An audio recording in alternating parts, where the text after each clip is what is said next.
My man.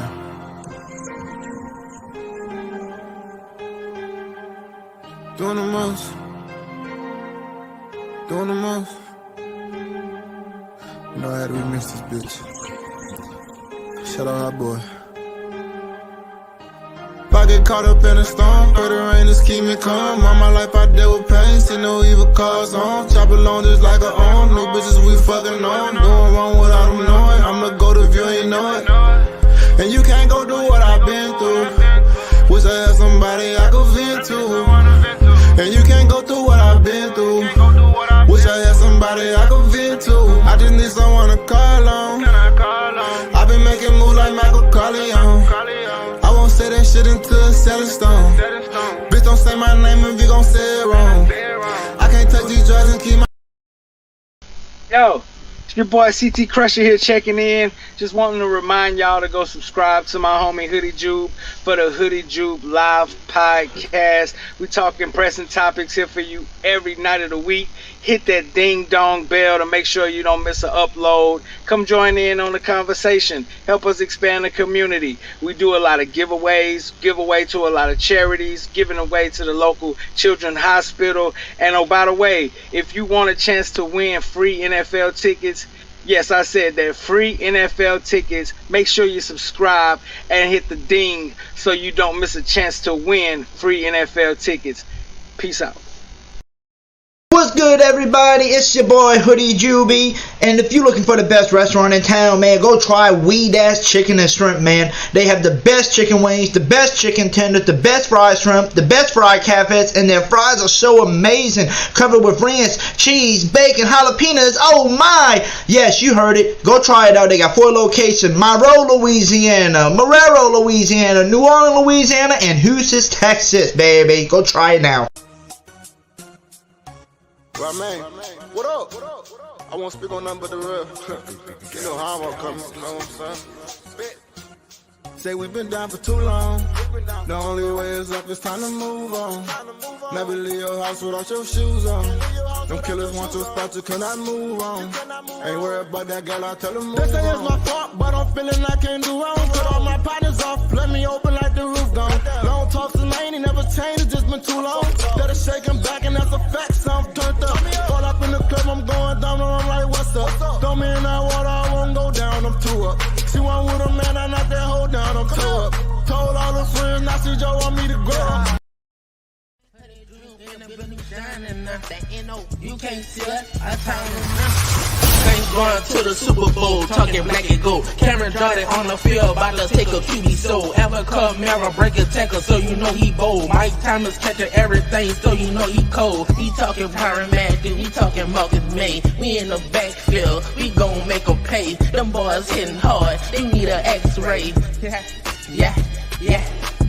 We talking black and gold. We talking black and gold. We talking black and gold. We talking black and gold. We talking black and gold. We talking black and gold. We talking black and gold. Straight to the Super Bowl. Your time is up. Our time is now. Say Hoodie, you can't see us. Our time is now. Hoodie Jube in the building. We shining now. We shining. You can't see us. Our time is now. You heard me? Your time is up. Our time is now. You can't see us. Our time is now. Say Hoodie, Hoodie Jube in the building. We shining. Here he is, Hoodie Jube.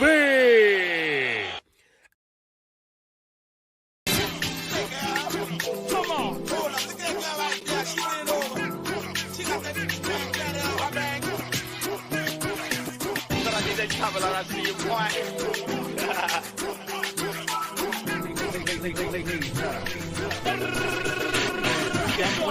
Once the throw the ball deep, that's a touchdown. Young team on 3 punch, that's a touchdown. Press a line, we going touch, that's a touchdown. Put Jones in the slot, man, that's a touchdown.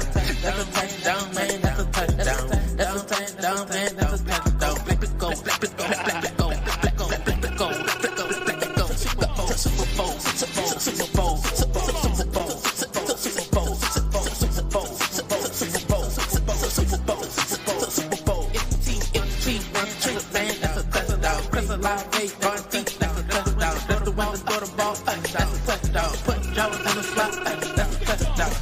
Touchdown, touchdown, touchdown, touchdown, touchdown, touchdown, touchdown, touchdown, touchdown, touchdown, touchdown, touchdown.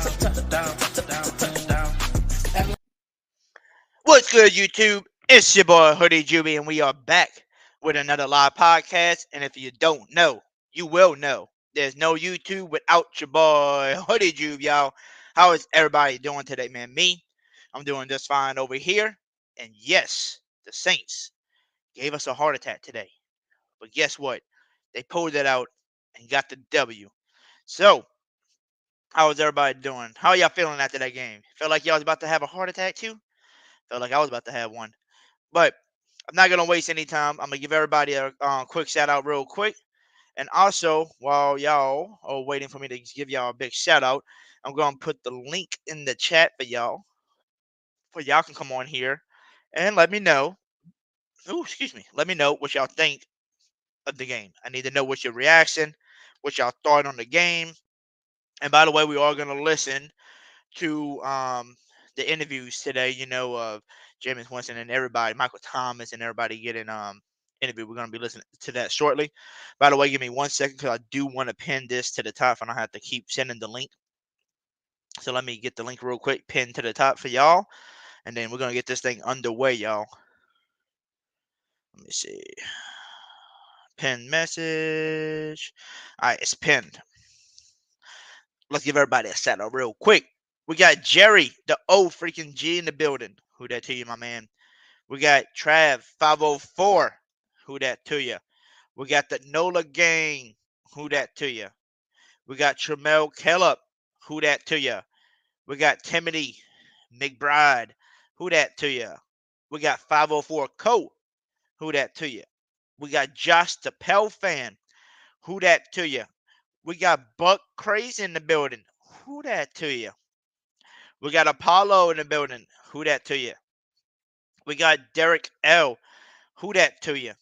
We got Bruce Saint in the building. Who that to you? We got my boy Rose City in the building. Who that to you? We got my boy J Dog in the building. Who that to you? What else we got up in this thing?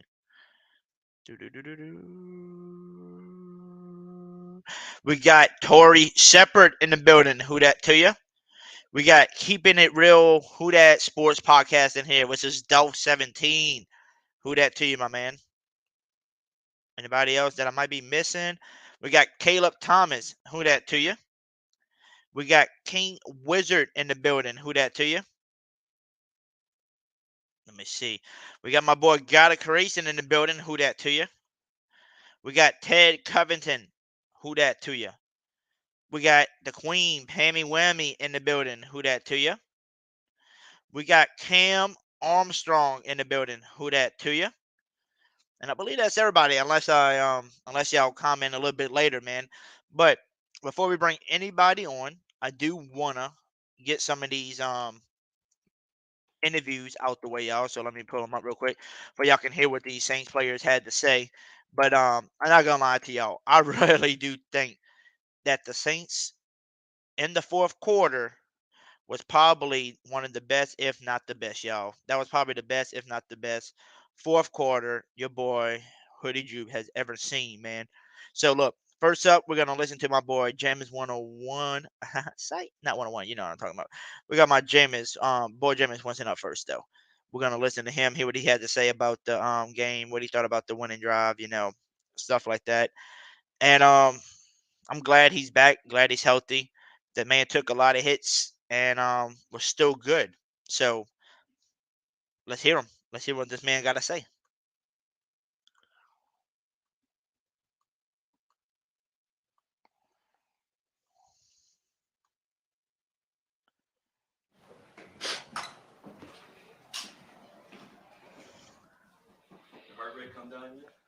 Oh, my heart rate was smooth the whole way. You can check my whoop.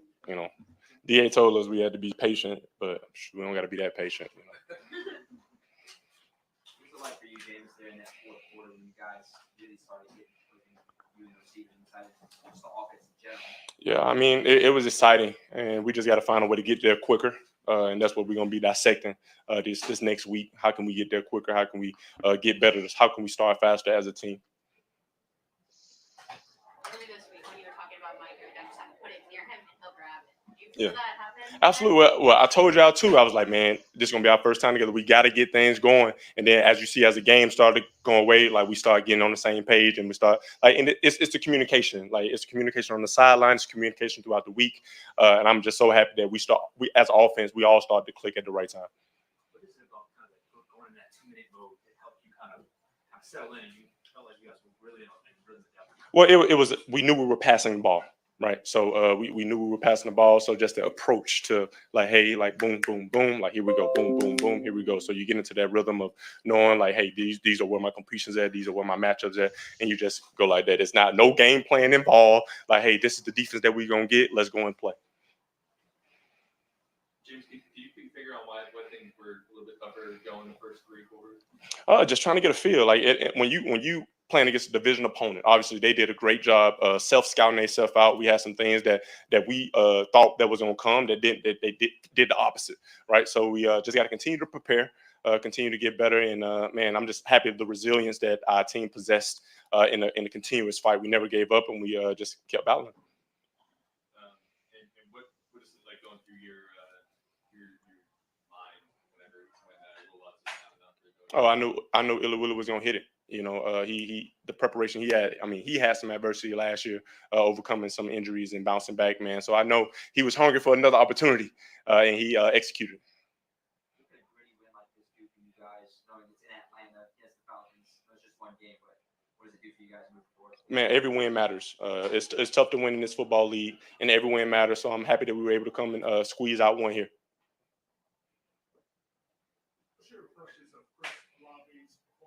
I just think he's a phenomenal receiver, man. He adds to he complements Mike so well. He got our first big third down conversion. I mean, coming out of halftime, we got him in that ball, man. He executed and did a lot of things. He's a dog, man. He's always ready for his opportunity, and I'm blessed to have him as a teammate. How important is it just for overall confidence? So you guys are kind of like all new with you just to go out there and make plays with them and know next week, you already did this one time before. Yeah, I think just the whole feel as offense. It's good to see, what we're capable of and learn from a win. We got so much that we can learn from, especially at the beginning of the game. But those guys, they know the talent that they are. Our coaches do a great job of putting them in great situations, putting us in great situations. We just got to execute better at the beginning.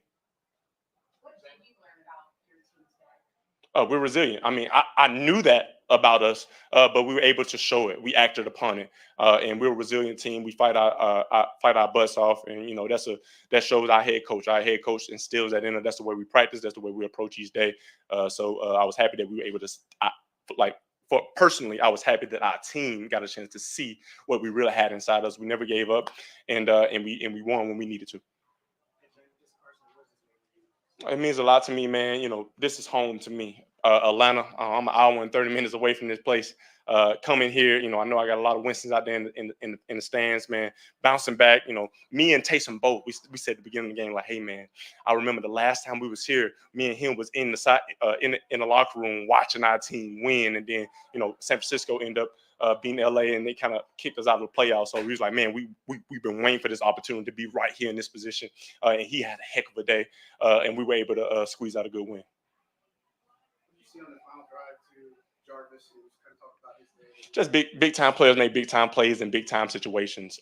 Just a great matchup that we like. They played a 2-man under coverage, and Jarvis got on top of the defender and went up there and made a heck of a catch. You gonna keep the long hair after now you're back on the field? I mean, I ain't worried about this hair. I promise you, man. I'm focused on next week and getting better. How can we improve? How can we find the things? How can we eliminate the negatives and build on the positives? No, Alvin is selfless. Like we're not worried about who getting fed or anything. We worry about winning, right? Obviously, we wanted to start faster, and I know that's going to be a big topic of discussion when we meet tomorrow. So we're gonna have to bite our tongue and just go in it and learn, and listen, and open up to everything that the coaches have to present to us, and get better. How much confidence does it give you as a quarterback knowing that defense can go out there and get the ball back to you? Excellent confidence. It makes me, not try to push the ball early in the game, knowing that, like, hey, when we need to push the ball down the field, we can depend on our defense to get us a stop so we can get the ball back in our hands. James, what were some of those things you were expecting to see from them that maybe they didn't show? Well, we had a good beat that one of the backs was going to be their most primary pressure. pressure element, and he just he didn't pressure a lot, and that's the only thing.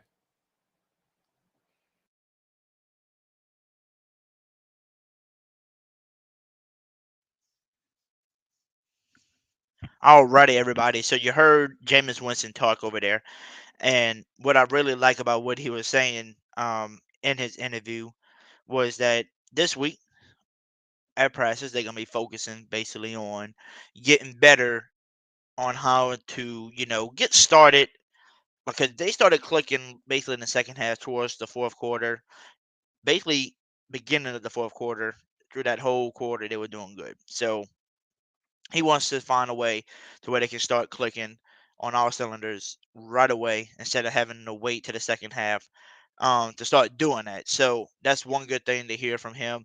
You hear another guy trying to joke with him, hey, are you going to get rid of that long hair now that back on the field? He said, man, I'm not even focused on that right now. I'm focusing on how to get better and for our team for we can execute next week. So that just shows you how much of a great freaking leader this man is, man. And I'm glad to hear from Jameis Winston. Another person I want y'all to hear is no other than my man Michael Thomas. So let's hear what Michael Thomas had to say. And then after Michael Thomas is done, we'll play one more with Dennis Allen, see what Dennis Allen had to say. And then after that, we are going to get this show on the road and bring everybody on. Just to be back out there with the guys, put on a uniform, contribute and add value, help this team move the chains, and add my hand into the pile for a victory. It was amazing feeling.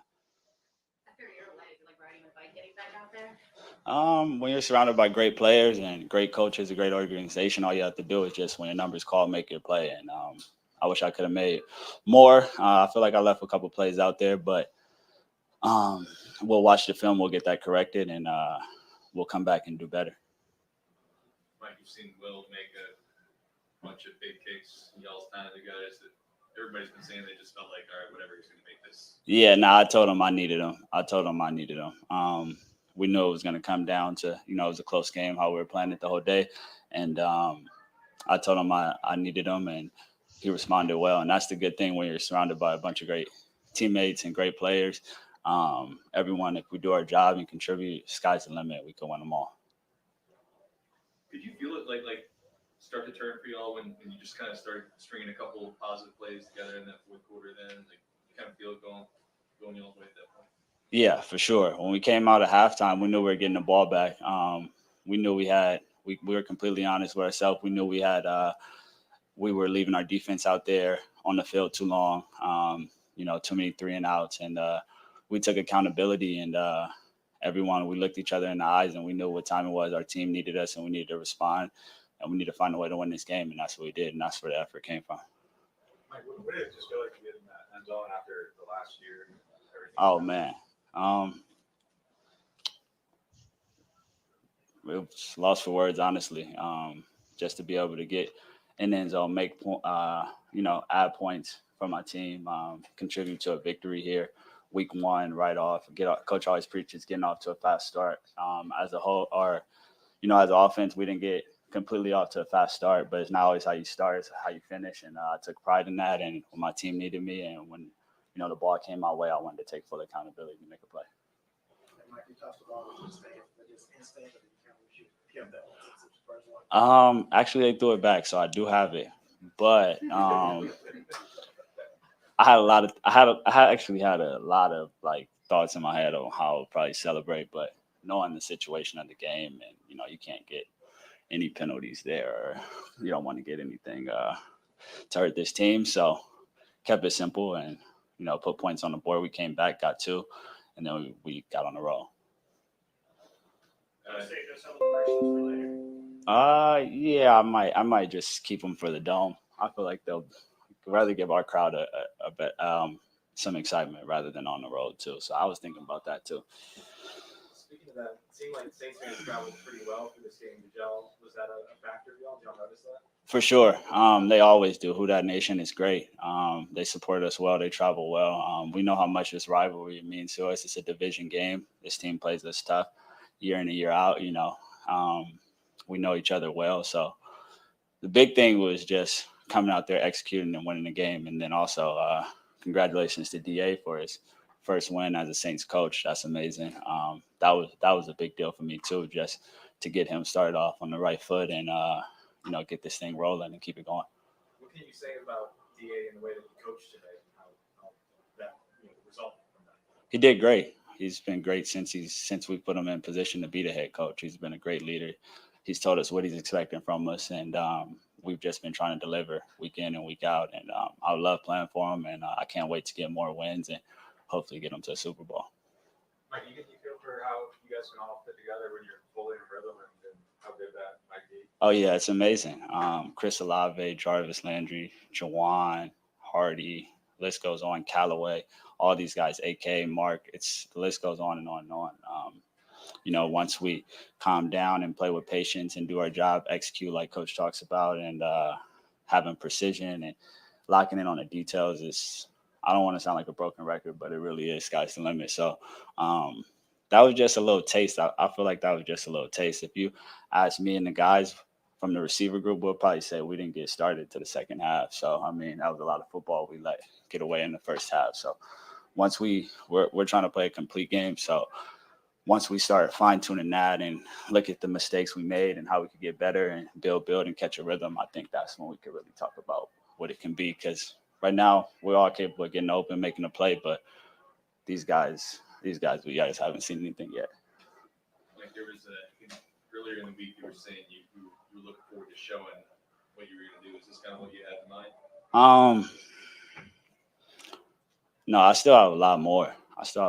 Man. I mean, when I come into games and the ball's thrown to me, I'm trying to make every play, make every catch. So that's definitely not my standard. A little rusty to me. So, but the biggest thing is being able to add value and put points on the board and help my team win a game and come back. All those things are what really matter. But from an individual standpoint, I still have more work to do.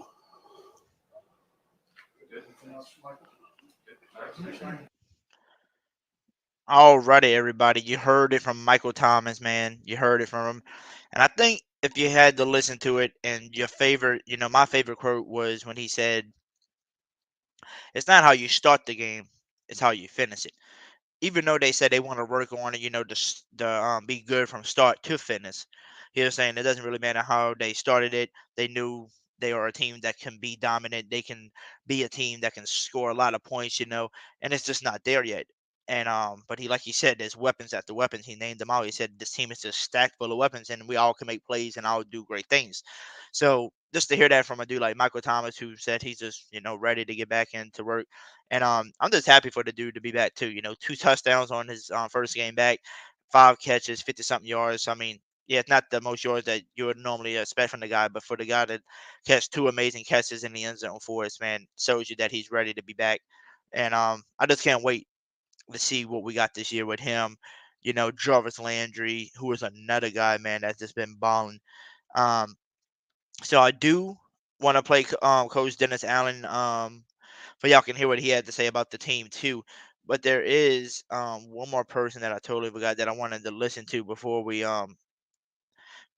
do anything too, and that's Mr. Jarvis Landry himself. Because like if you ask me who would you give the game ball to today for the offense, on the offensive side, my person that would get the game ball from me would be a dude like Jarvis Landry, man. This dude stepped up and made the big plays that we needed. Yeah, he might not get a touchdown, but he made those big plays for us to get first downs, to extend the drives, or if it was like a penalty on us and it was like second down and 20 or something, he'll get a big play and make it like third down and 4, so that's who I would give the game ball to. So I want y'all to listen to him real quick, and then we'll discuss his interview, and then we'll do lastly will be Dennis Allen. Then we'll definitely bring everybody on here, have our little round table, and just, see what everybody else is start on the game. 'Cause I know everybody else was having a heart attack in the first half, probably, because I was. So here we go with Mr. Jarvis Landry. And let's hear what this man had to say with his first game ever as a Saints receiver.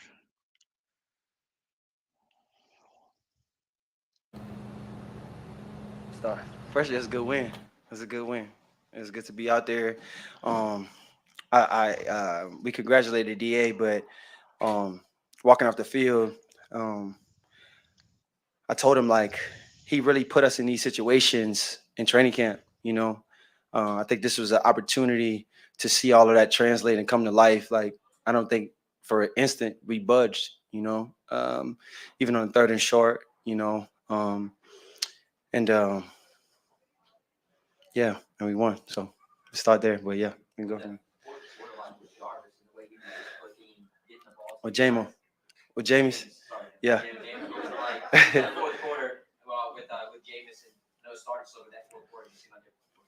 Yeah, it was exciting, man. We was able to get in like a little 2 minute, hurry up type of offense, and Jawan started it off, man. Great play coming off the kickoff, and from there we just kind of kept on moving the ball down the field. I think what 3 or 4 plays, and then Mike does what he does in the red zone, making big plays, and from there we just moved on, and defense got another stop. We was able to go out there do it again, and defense again come up big, when we needed it, and that's what it's about.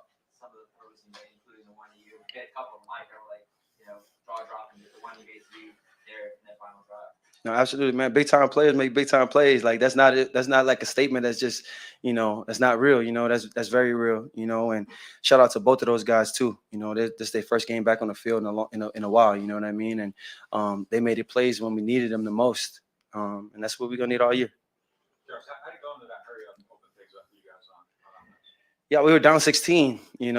With not a lot of time, and we were just trying to put something together. Like I said, it started with Jawan's catch on their sideline, and then that led us to get into a 2 minute situation with like 12 minutes to go, and from there we just marched the ball down the field. Did you feel that momentum building? Did you guys like a little bit of rhythm going as an offense? Yeah, I mean, we understood the situation. Again, DA has done a great job of kind of helping us, kind of put us in those situations. But at the end of the day, we knew that it was going to be one play at a time. And we had to make plays, and I think that's what every guy did. We didn't blink, we didn't budge, and we just made plays. With you guys kind of maybe being new together as an offense, like what do you learn about the team's character when it came to sticking a game like this and not maybe be yourself and figure out a way to win? Yeah, we definitely got to play better in the first half, but that second half was championship effort.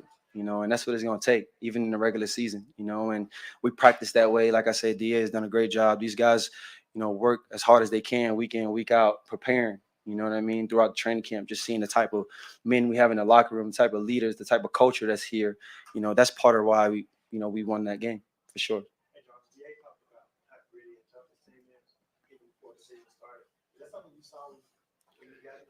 Absolutely. They practice crazy. Like DBs tackling receivers, linebackers punching the ball out 30 yards down the field. It feels like a game practicing out there, but I think that's the culture that I'm talking about. That's the type of stuff that gets you better each and every day. That type of intent. What's it been like seeing Mike work his way back? It's been impressive. I've always known about Mike, and then obviously to see him work his way through training camp, being from limited reps, not supposed to do one-on-ones, still jump into one-on-ones. The type of competitive spirit that he has is something that this team thrives on. When we get to the red zone tonight, and he made those two touchdowns for us when we needed them. Covered, making contested catches, and that's who we know him to be, and he looked like he in that type of form again. So. Do you want those passes, or you go ahead and take them? Who? To Mike. No. Listen, we all make plays. And Mike is a special talent. When we get down there, a guy like that deserves to get the ball in his hands. You know what I mean? So, and he's doing the most with it. So that's what it's about. Did you see the route Olave ran on the two-point conversion? Absolutely. Man, I think he played a hell of a game. For a rookie, I think his composure was there. I think he was getting open a lot. He's going to be a guy that we're going to lean on for sure, not just on two-point conversions, but he's going to make players for us.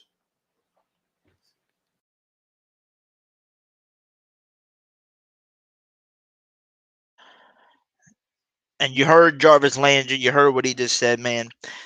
They all make plays. there's no hate in between each other. If, one of them gets a touchdown, the other one's making plays. But, when you get to the red zone, the other one's making the touchdowns. Who cares? They're on a team together. They all going to make plays. They all going to share the ball, And that's what you got to love about this team. Like I said, we are so stacked from Michael Thomas to Jarvis Landry to Chris Olave to Callaway to Deontay Hardy.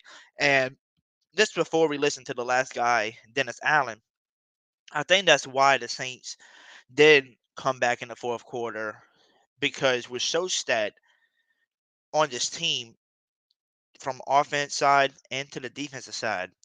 You can notice a few things, that since we're so stacked and have so many different players that can play well, we was rotating them a lot on offense and defense.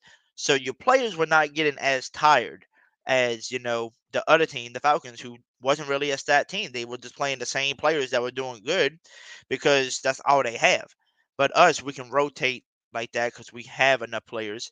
So I think that's a good thing to have, to have a team like this at this stat, to where just in case you are starting off slow like we did, this team's got enough, power in them. I think, like, horsepower, you can freaking score another touchdown just like that. And the defense started clicking a lot more when the offense started to click. So we're just gonna feed off of these at our year. And like Michael Thomas and them said, they got a lot more to come. Just wait till they start clicking on all cylinders. It's going to be amazing. So last but not least, we're gonna listen to our coach Dennis Allen, hear what he had to say about their what his thoughts were, on the game and stuff. And after that, we're gonna bring everybody on. So like I said, the link is pinned to the top. If y'all want to come on and chat away, let me know what you thought of the Saints game. Click the link, get on board, and we're gonna bring y'all on right after this Dennis Allen's interview. Y'all ready? Let's hear what he's got to say.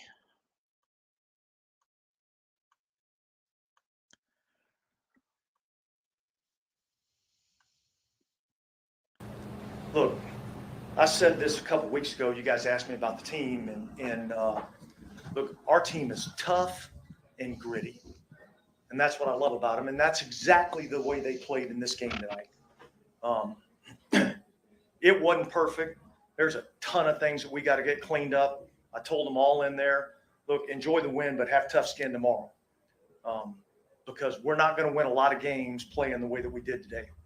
We're going to have to play a lot better if we expect to be the type of team that we think we can be. And so, but I'm proud of the way that they fought. They competed all the way to the end. We got a little something going when we got into a little bit more of a 2-minute type of mode with the offense and got a little rhythm going. So, so look, I'm happy that we won the game. A lot of things that we got to get cleaned up, and we'll get back to work tomorrow and see if we can't get them cleaned up. What was kind of the advantage you guys were able to get going in the more hurry up type offense? Look, I don't know. I think we just kind of got into a little bit of a rhythm and got them in a little bit of a cover two initially.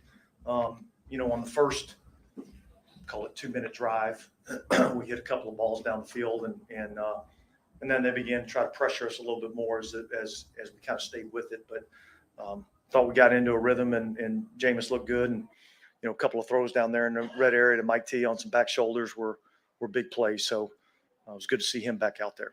Do you remember what you were feeling when Will was lining up for that go-ahead push? I felt like he was going to knock it through. Do you remember what you were feeling when Koo was lining up for that go-ahead field? I felt like he was going to miss it. Listen, I think we've had great push, all preseason long on our field goal block, and I told them that, eventually we were going to get one. And, when you get one of those longer field goals, they tend to come out a little bit lower, and we got the block, and it was a big play. So the benefit of having some of the length. Yeah, look, I didn't see exactly what happened, or who got it inside. I just saw that, ball went up in the air and then it went the other way, and knew we'd won the game. Yes, when you talk about this team, grittiness and toughness, what did you see to make you see that good in training camp? I just watch them work. You know what I mean? Just watch them work. They come to work every day. Training camp was tough. It was hard. But they fought through it and battled through it, and came to work every day. And that's what I respect about all those guys in that locker room. Yeah, look, Taysom was the offense early on. It was good to see him get back out there. And we've had some success with him running the football against this team, and obviously the explosive run down there was huge, and then to finish it off with the kind of sweep around the edge. I thought we blocked it pretty well on both those runs, so that was good to see. Can a win like this do a lot of things because you can play better, but your toughness proves that you can. Yeah, sure. I think that I think knowing that we were going to be in a lot of these type of situations, I don't think our guys flinched when we found ourselves in those situations. I don't think we executed as well as we needed to in all the different situations, but we did enough to win the game. And it's always easier to make the corrections off a win than it is off a loss. So we're gonna enjoy it, but yet we know there's a lot we got to improve on. Is that a quarterback where pass rush you got to be conservative so that you aren't? Yeah, look, they do a lot of different stuff in terms of how they attack you on third down. A lot more kind of quarterback movement type plays and things of that nature. So I don't think I was in the best rhythm that I could be in.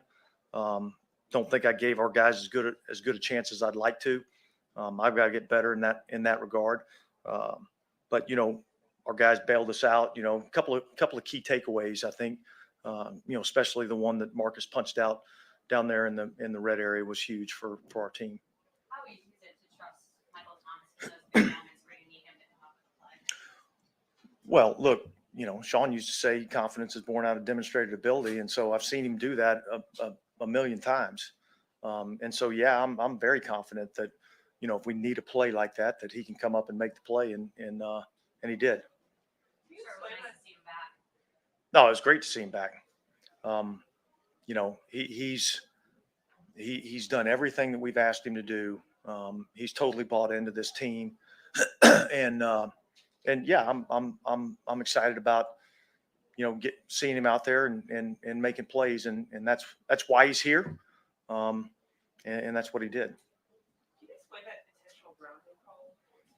Yeah, look, when Jarvis went up and caught the ball, I thought he was in bounds, and you can't intentionally ground the ball. You can't clock it when the clock stopped, and so look, I put that again back on me. There were several things there late in the game that I felt like I got to do a better job. So it'll be stuff that we'll look at. It'll be stuff that we'll learn from, and hopefully we'll be better when we're in that situation again.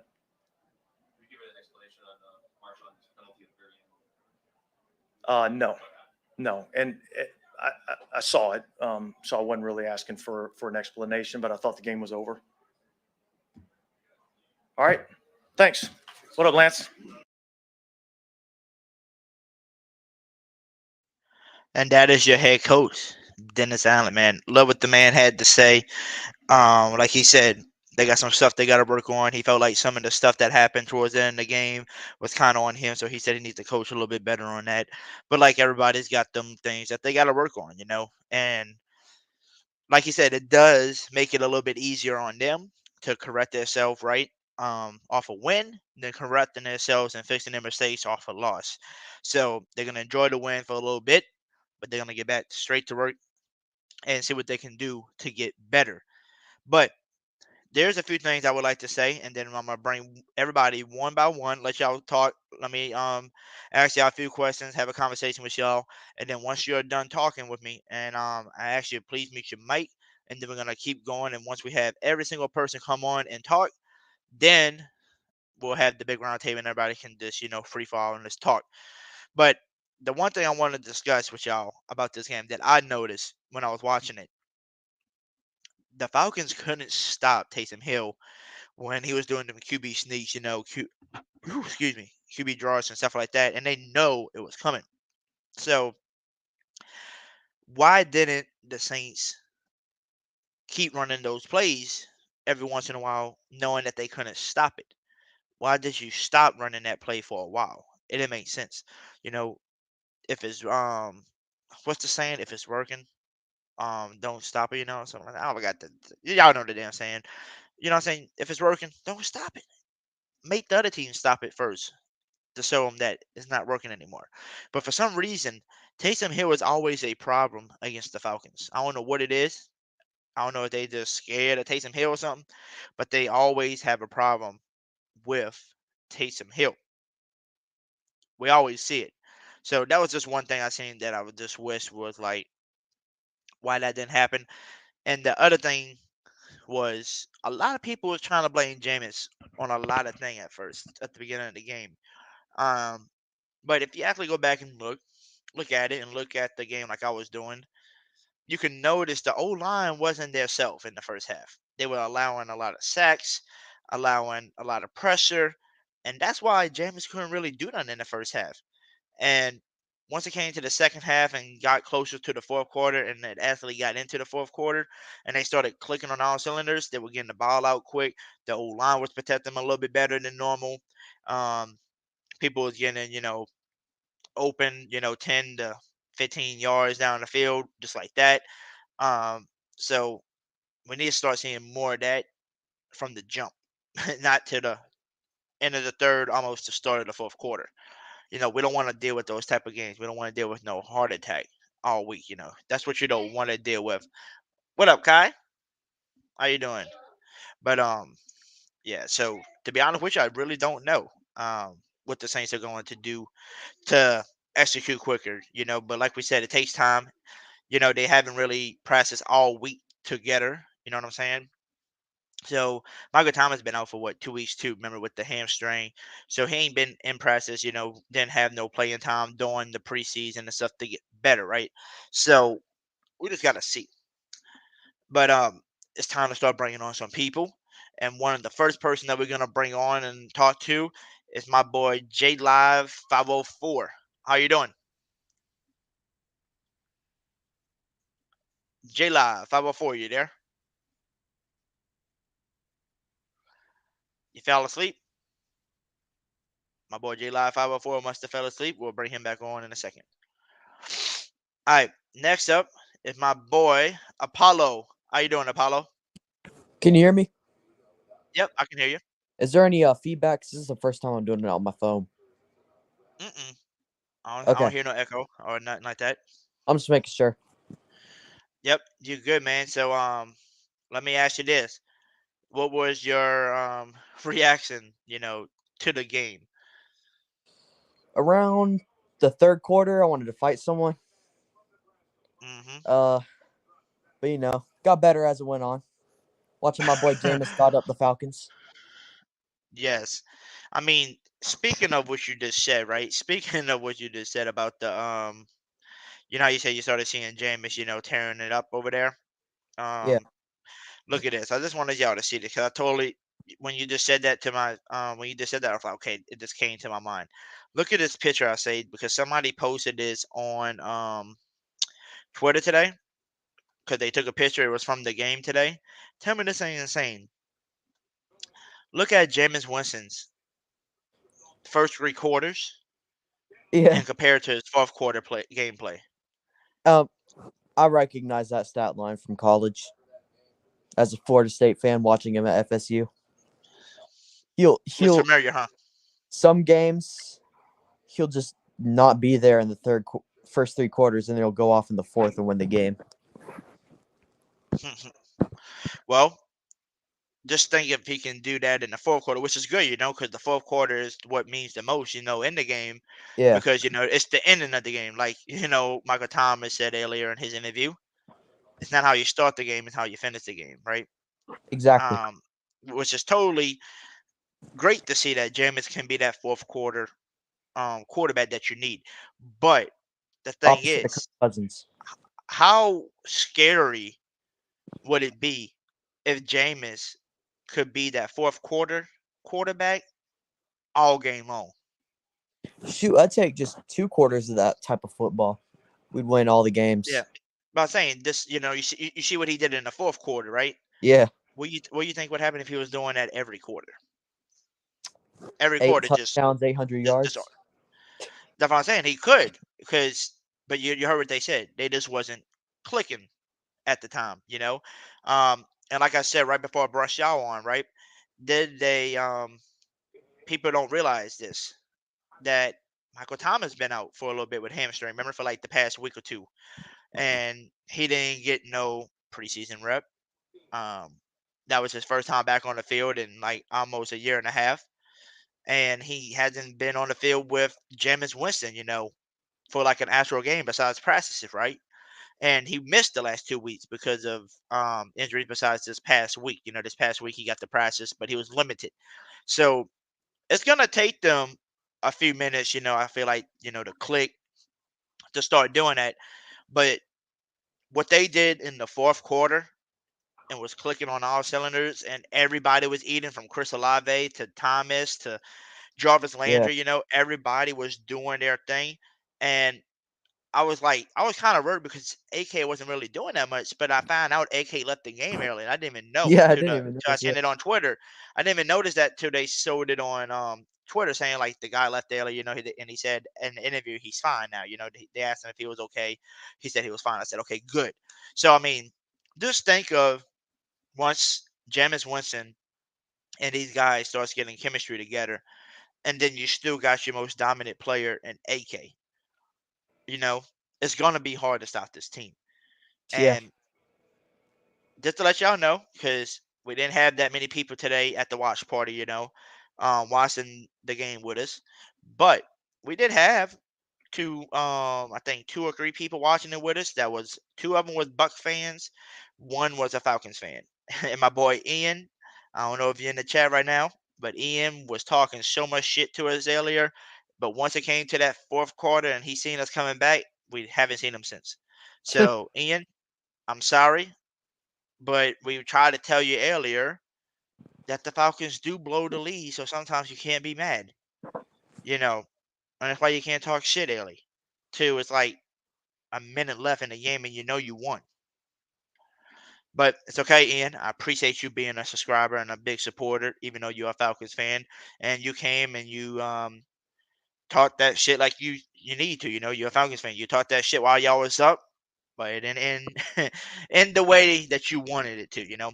But Apollo. So I know you said you was ready to fight somebody for the first 3 quarters, Yeah. and then Jameis fixed it for you and that. But so this is me. If I had to pick a game ball for offense and defense, right? Some people would be like, "Oh, Michael Thomas, 2 touchdowns." Well, my offensive player is gonna be Jarvis Landry, 100 and something catching yards, 7 catches. Doing it when we needed it, getting those big plays for us. And then if I had to give my game ball to the defensive player, that's gonna be Mr. Pete Warner. He had the most tackles on the field today. He was the only double-digit tackler, and I think the next person in line was with 7 tackles or 8. And Pete Warner had 12 total tackles today. So those would be my 2 game balls. And Pete Warner actually punched out the ball too and made a forced fumble. Yeah. So I'm really happy to see that. So I mean, if you had to choose on your offensive side and your defensive side, who would be your game ball? Who would get those game balls for you? Well, first of all, if Kevin White was on the field, he'd have like 200 yards right now. I ain't even gonna lie to you. But that aside, game ball, I give it to Jameis because Jameis, he gotcha. made some really good throws, and the best thing of all, he did not turn the ball over. He He did didn't. he did everything he was supposed to. Yep, he Uh, definitely didn't. He definitely did not turn the ball over, which a lot of people are. We gotta see if he's gonna turn the ball over. yeah, And he showed last year he wasn't about a turnover machine, and it looks like today he showed everybody he took off where he left off. So, and then in your defensive side, who would be your game ball? Who would that be going to? definitely Pete Werner. He But wanted I to. do have to Gotcha. give credit to our safeties in the second half. They really got their stuff together. Mm-hmm. First half there was a little Yeah, kind of like you were kind of like, what the hell is happening to this defense, bro? and really But the then, defining like I said, play is when Marcus May and Tyrann Mathieu both hit Marcus Mariota and punched the ball out and got the fumble. Even though we didn't oh score yeah, off it, I felt like that was the turning point. it was because to be honest with you, they should have scored that drive and went up even more, but we got the turnover, so that's a good thing. Yeah. And then let me see. So I asked you, what was your reaction? um, what was your game balls too? And then one of my last questions I wanted to ask you, what was your score prediction for the game? I just wanted to know what was your prediction, and did it turn out to be the score that you thought it was gonna be? Uh, mine was more like 30 Saints, 17 Falcons, somewhere around there. I did not expect. Mine was 28-3, so I was way off. I thought 28-3 would be fun. I mean, how would you felt that the Saints would have really beat them 28-3 though? Just think of that. That would have been another joke they could have said. I live in But Georgia, so I would have went to every Falcons fan ever. but we did. Don't forget, we did um make a 60-point comeback, so we can just say they blew another lead. Yeah. So that's another joke you can use against them. But Mr. Apollo, is there anything else you would like to say? Before I bring on the next person, because like I said, you're gonna mute yourself, and then we're gonna have a big round table talk too. So Shout out Justin Jefferson. I had him on my fantasy. He literally won me. yeah, he balled out He had today, like almost 200 200 yards and yards. 2 touchdowns. hmm He's ridiculous. He said he was gonna make y'all call him the best receiver in the league after the season. That's what he feels like he can do. So, I mean, I think Yeah. he could. So, thank you, man. Like I said, if you don't mind, Misha might, and I'm gonna bring on, the next person and ask the same questions, right? Got you. All right, so y'all next in line, we have no other than what? It's easy to introduce the guy by just playing the click, the click of this video right here. Watch this.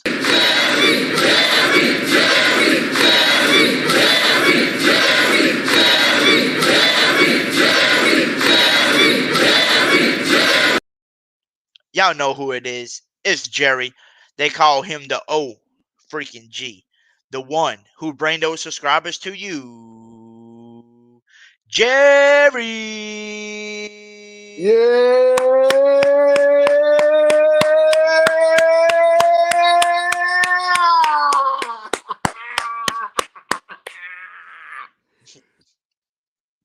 What's up, Hoodie? What's up, Jerry? How you doing? A lot better than earlier. My God. Like we all said, we all wanted to punch somebody earlier, huh? Dude, it was Still trying like to a give us a heart tale. attack. That's all. Yeah, it was like a tale of two different scenes in a movie, bruh. I mean, my God. I mean, the first half got me like, what the? And the second half was like, whoa, wait a minute. They started to come together? I mean, hey, but I got to say this, bruh. The first 3 quarters, dude, it got me asking a lot of questions, bruh. But when that fourth quarter came up, especially the last 10 minutes of that game after the Falcons scored their recent touchdown, these guys, Hoodie. That's why I always say this every time I come on here and every other Saints stream. Don't count out the Saints. Don't ever count them out. Y'all heard, y'all. I just saw a little short. Shout out to my guy St. John Butler. He did a little clip of the Saints locker room with Mark Ingram and Jameis Winston and Michael Thomas and Chris Olave and Demario Davis and Jarvis Landry. He said, don't count us out. Don't ever count us out. It ain't over. It ain't over. And that's what Jameis said. And I agree with him because we never, ever give up on this team. No, I don't care if we do good.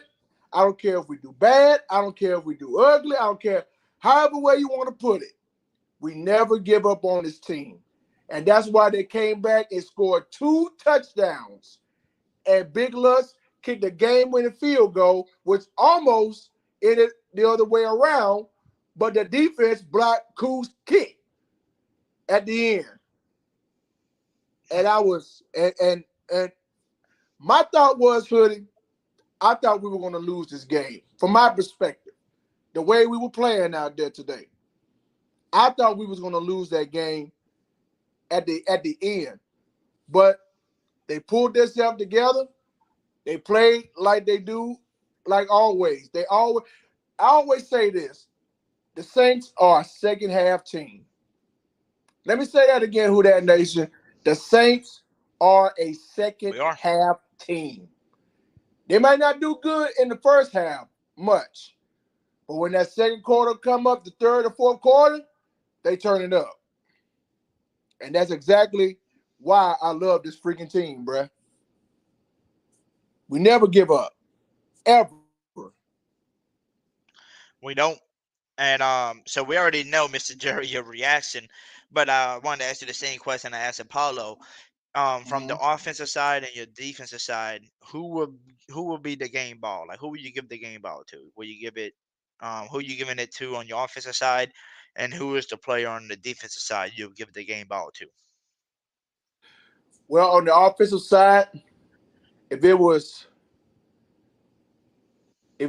two or three people, I mean, can I do two or three people on the offense or just one? You can give us two. Yeah, because you know you want to try to say one like me. I definitely wanted to give it. I did Jarvis Landry and Pete Warner, and then Apollo said Jameis Winston and Pete Warner. Okay. Well, on the offensive side, if I decide to give a game ball to somebody for this from this game, I mean Apollo said Jameis Winston. Me, on the offensive side, if it was one player I'd give the game ball to, that man is Michael Thomas. On the offensive side, yes, I said it. The return of Michael Thomas, because this man caught 2 touchdowns from Jameis Winston. And all these Michael Thomas haters out here talking all kind of noise. Oh, Michael Thomas. You know what? You just mentioned about a Bucs fan. I said you need to focus on next Sunday. Whoever this Ian Treadwell is, dude, you need to focus on your Cowboys, which is playing right now. We'll deal with y'all next Sunday. You just need to worry about Dallas right now. So once again, you said Ian? On the offensive side, I'll go with Michael Thomas. The defensive side, I would have to go with. I'm gonna go with Marcus May. I'm gonna have to go with Marcus May yes, Marcus May. Reason why? Because not only Tyrann Mathieu played good, also Demario Davis played well, but Marcus May on the defensive side, I give the game ball to. So those are my two guys from this game earlier today. On the offensive side, Michael Thomas, and on the defensive side, Marcus May. Gotcha. Those are my game balls for the day. And then my last question that I asked Mr. Apollo, I said, what was your score prediction, and was it close to what, you thought, or was it completely off? Well, remember, mine was completely off. That's okay. Now, I did have the Saints winning this game. I think I said 30, either 34 or 35 to like 17 for start, because I picked that score because I thought New Orleans was going to do a lot of damage, and we don't know what kind of Atlanta Falcons team we're going to face coming into this game.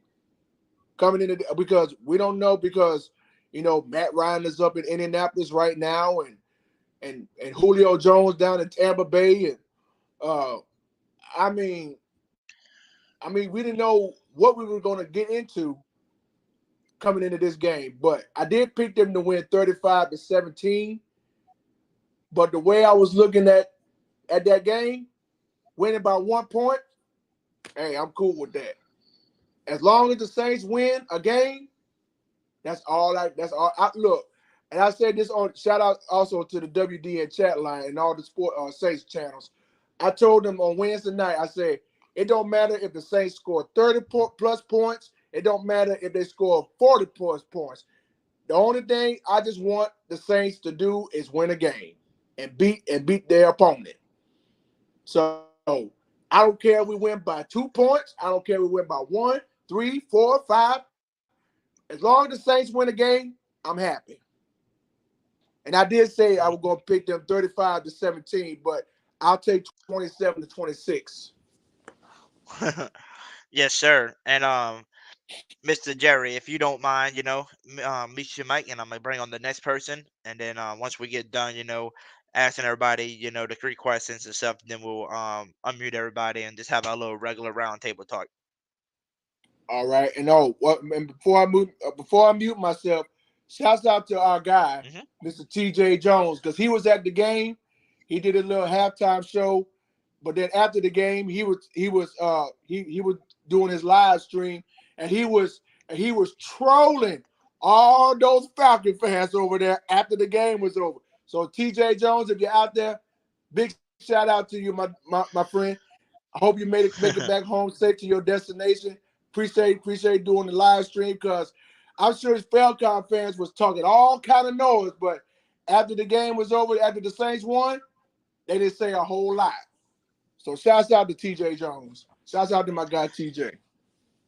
Yes, sir. Shout out to Mr. TJ, and I hope he enjoyed the game. I know he didn't enjoy the first 3 quarters, but the 4th quarter, I know he was definitely hyped about. But Oh yeah. like I said, thank you, Mr. Jerry, and we're gonna bring on the next person. Right? Yes, sir.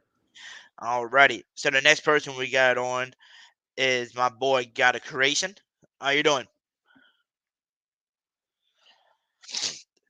Got a Creation. How you doing? Just playing. I'm here. You better be playing. I'm about to take you off and put somebody else on.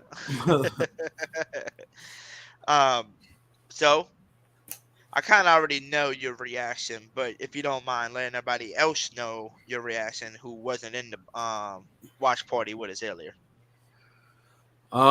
Very, very, very, very, very, very, very, very, very piss poor job in the first, second, and third quarter. Absolute disappointment to the extreme.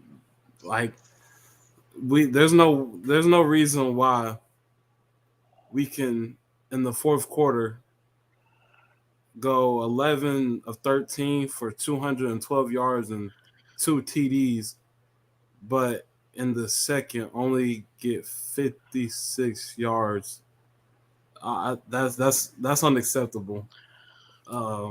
Yeah, we gotta definitely come out faster. I don't. This game was just. It was very disappointing. We got the win in the end, but we need to play better football. Definitely. So I asked these Mr. Jerry and Apollo the same question. On the offensive side and your defensive side, who will you give your game ball to? Offensive side, I'll give it to Jameis Winston.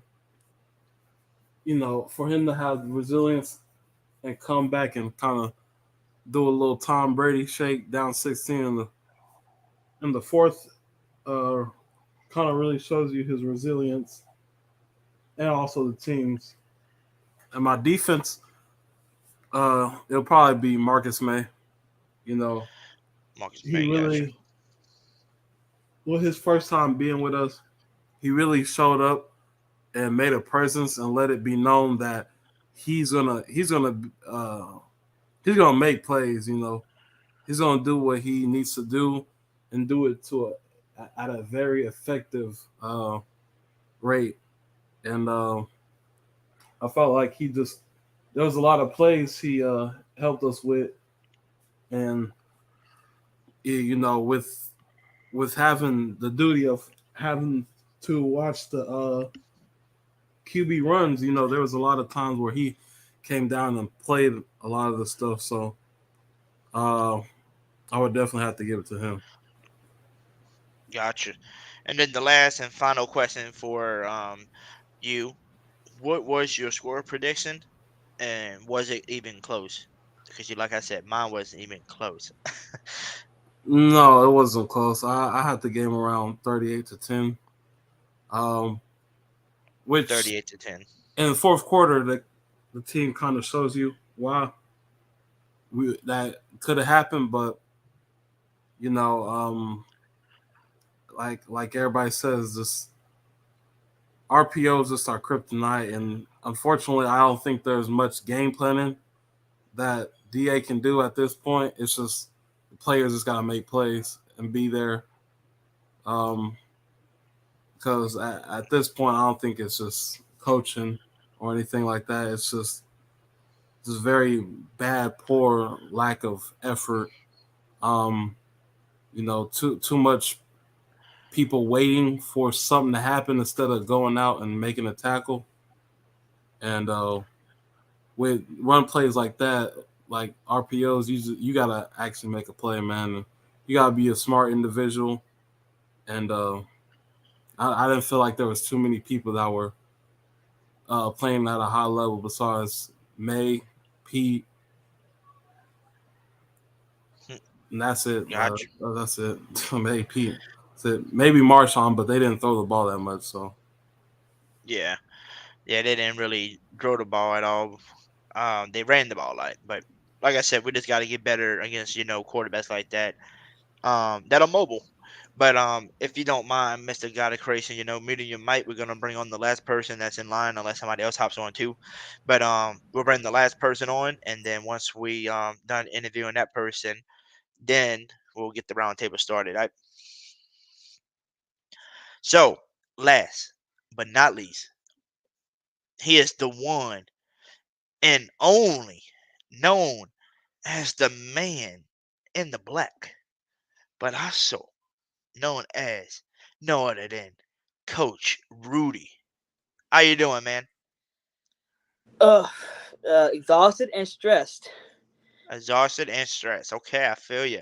See, I'm not tired, but I'm stressed a little bit still Thank you. because I almost had a heart attack. So yeah. Yeah, please, someone please, like family, someone please give me 250 cc's of everybody of make you sweat. Everybody dance now, because my heart was Oh stopped. yeah. Like, Mine was my heart was just stopped, and then it was beating, and then it was stopped, and then it was beating. I'm like, God darn it! Like y'all trying to get me to have a heart attack over here, but well, it is said that there's three things that's certain in life: death, taxes, and the Saints games being stressful. oh, definitely. So if you don't mind, I'm asking these 3 questions. Before you do, For you. I gotta show you Yeah. What something. up? What you guys show me? Actually, it's a little reveal. Actually, hold up. Why am I wearing a sheet? It's hot as hell outside. Oh, let me take this sucker off. Okay. You got your Tyrann Matthew jersey? Yes, I do. Okay, now you just need to get the number 5 for Landry, and then you'll have 2 Louisiana Natives jerseys. I hate that they gave him the 5. They should come with the 80.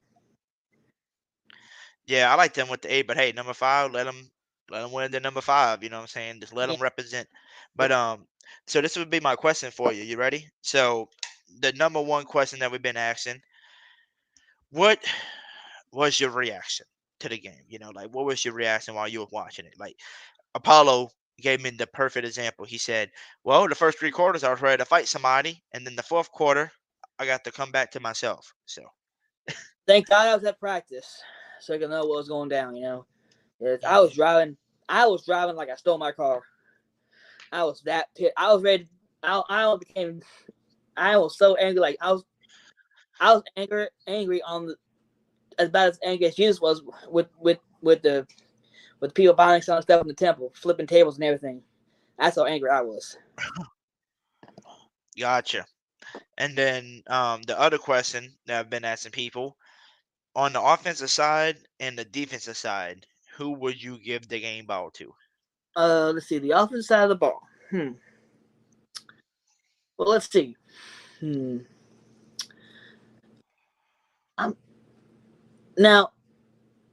probably gonna give you like 3 balls. I'm definitely giving one to Mr. Will Lutz first and foremost. Even though he missed a field That goal? what happened with that ball was because I think it was a low snap. You know, it was possible, quite possible. Didn't have a good handling. The Gillikin didn't have a good handle on that one. It does happen, you know. But for the defensive side, I'm probably gonna say I'm gonna give it to Pete Warner. Because he's while he is in his second year, he is growing, but he's pretty much mastered the old school punch out, the most effective way to force a fumble.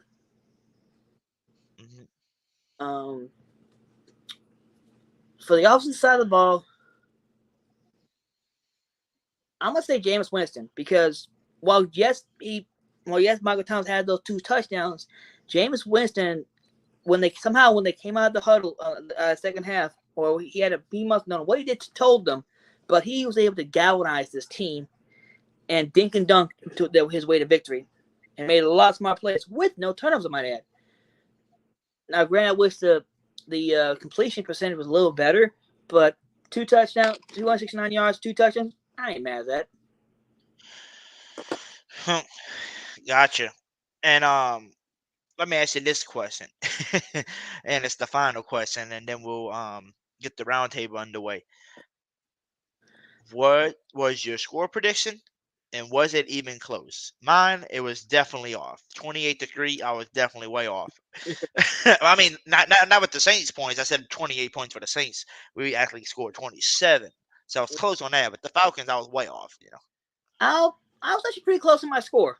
Surprisingly close, because the thing when I look at the Falcons game, the Saints game as a whole, it's a rivalry game. They're gonna just basically fight in the trenches, and pretty much just beat each other till they can't go no more. But I also took factored in how we really have been doing good with the run pass option quarterbacks, you know. But I'm just glad we found a way, you know. So, but my score prediction was the Saints 24, the Falcons 23.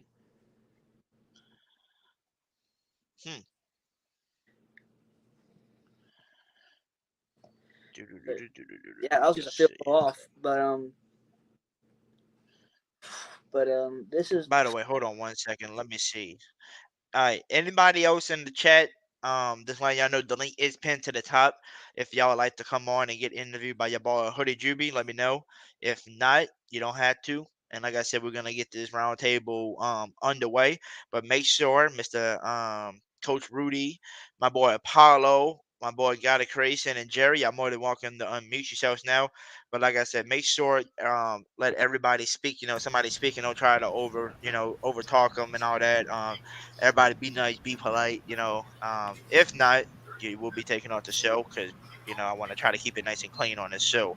So whoever wants to start it off, with the round table, have anything to say, have anything on their minds, let it go. I do. What's good, YouTube? It's your boy Hoodie Jube.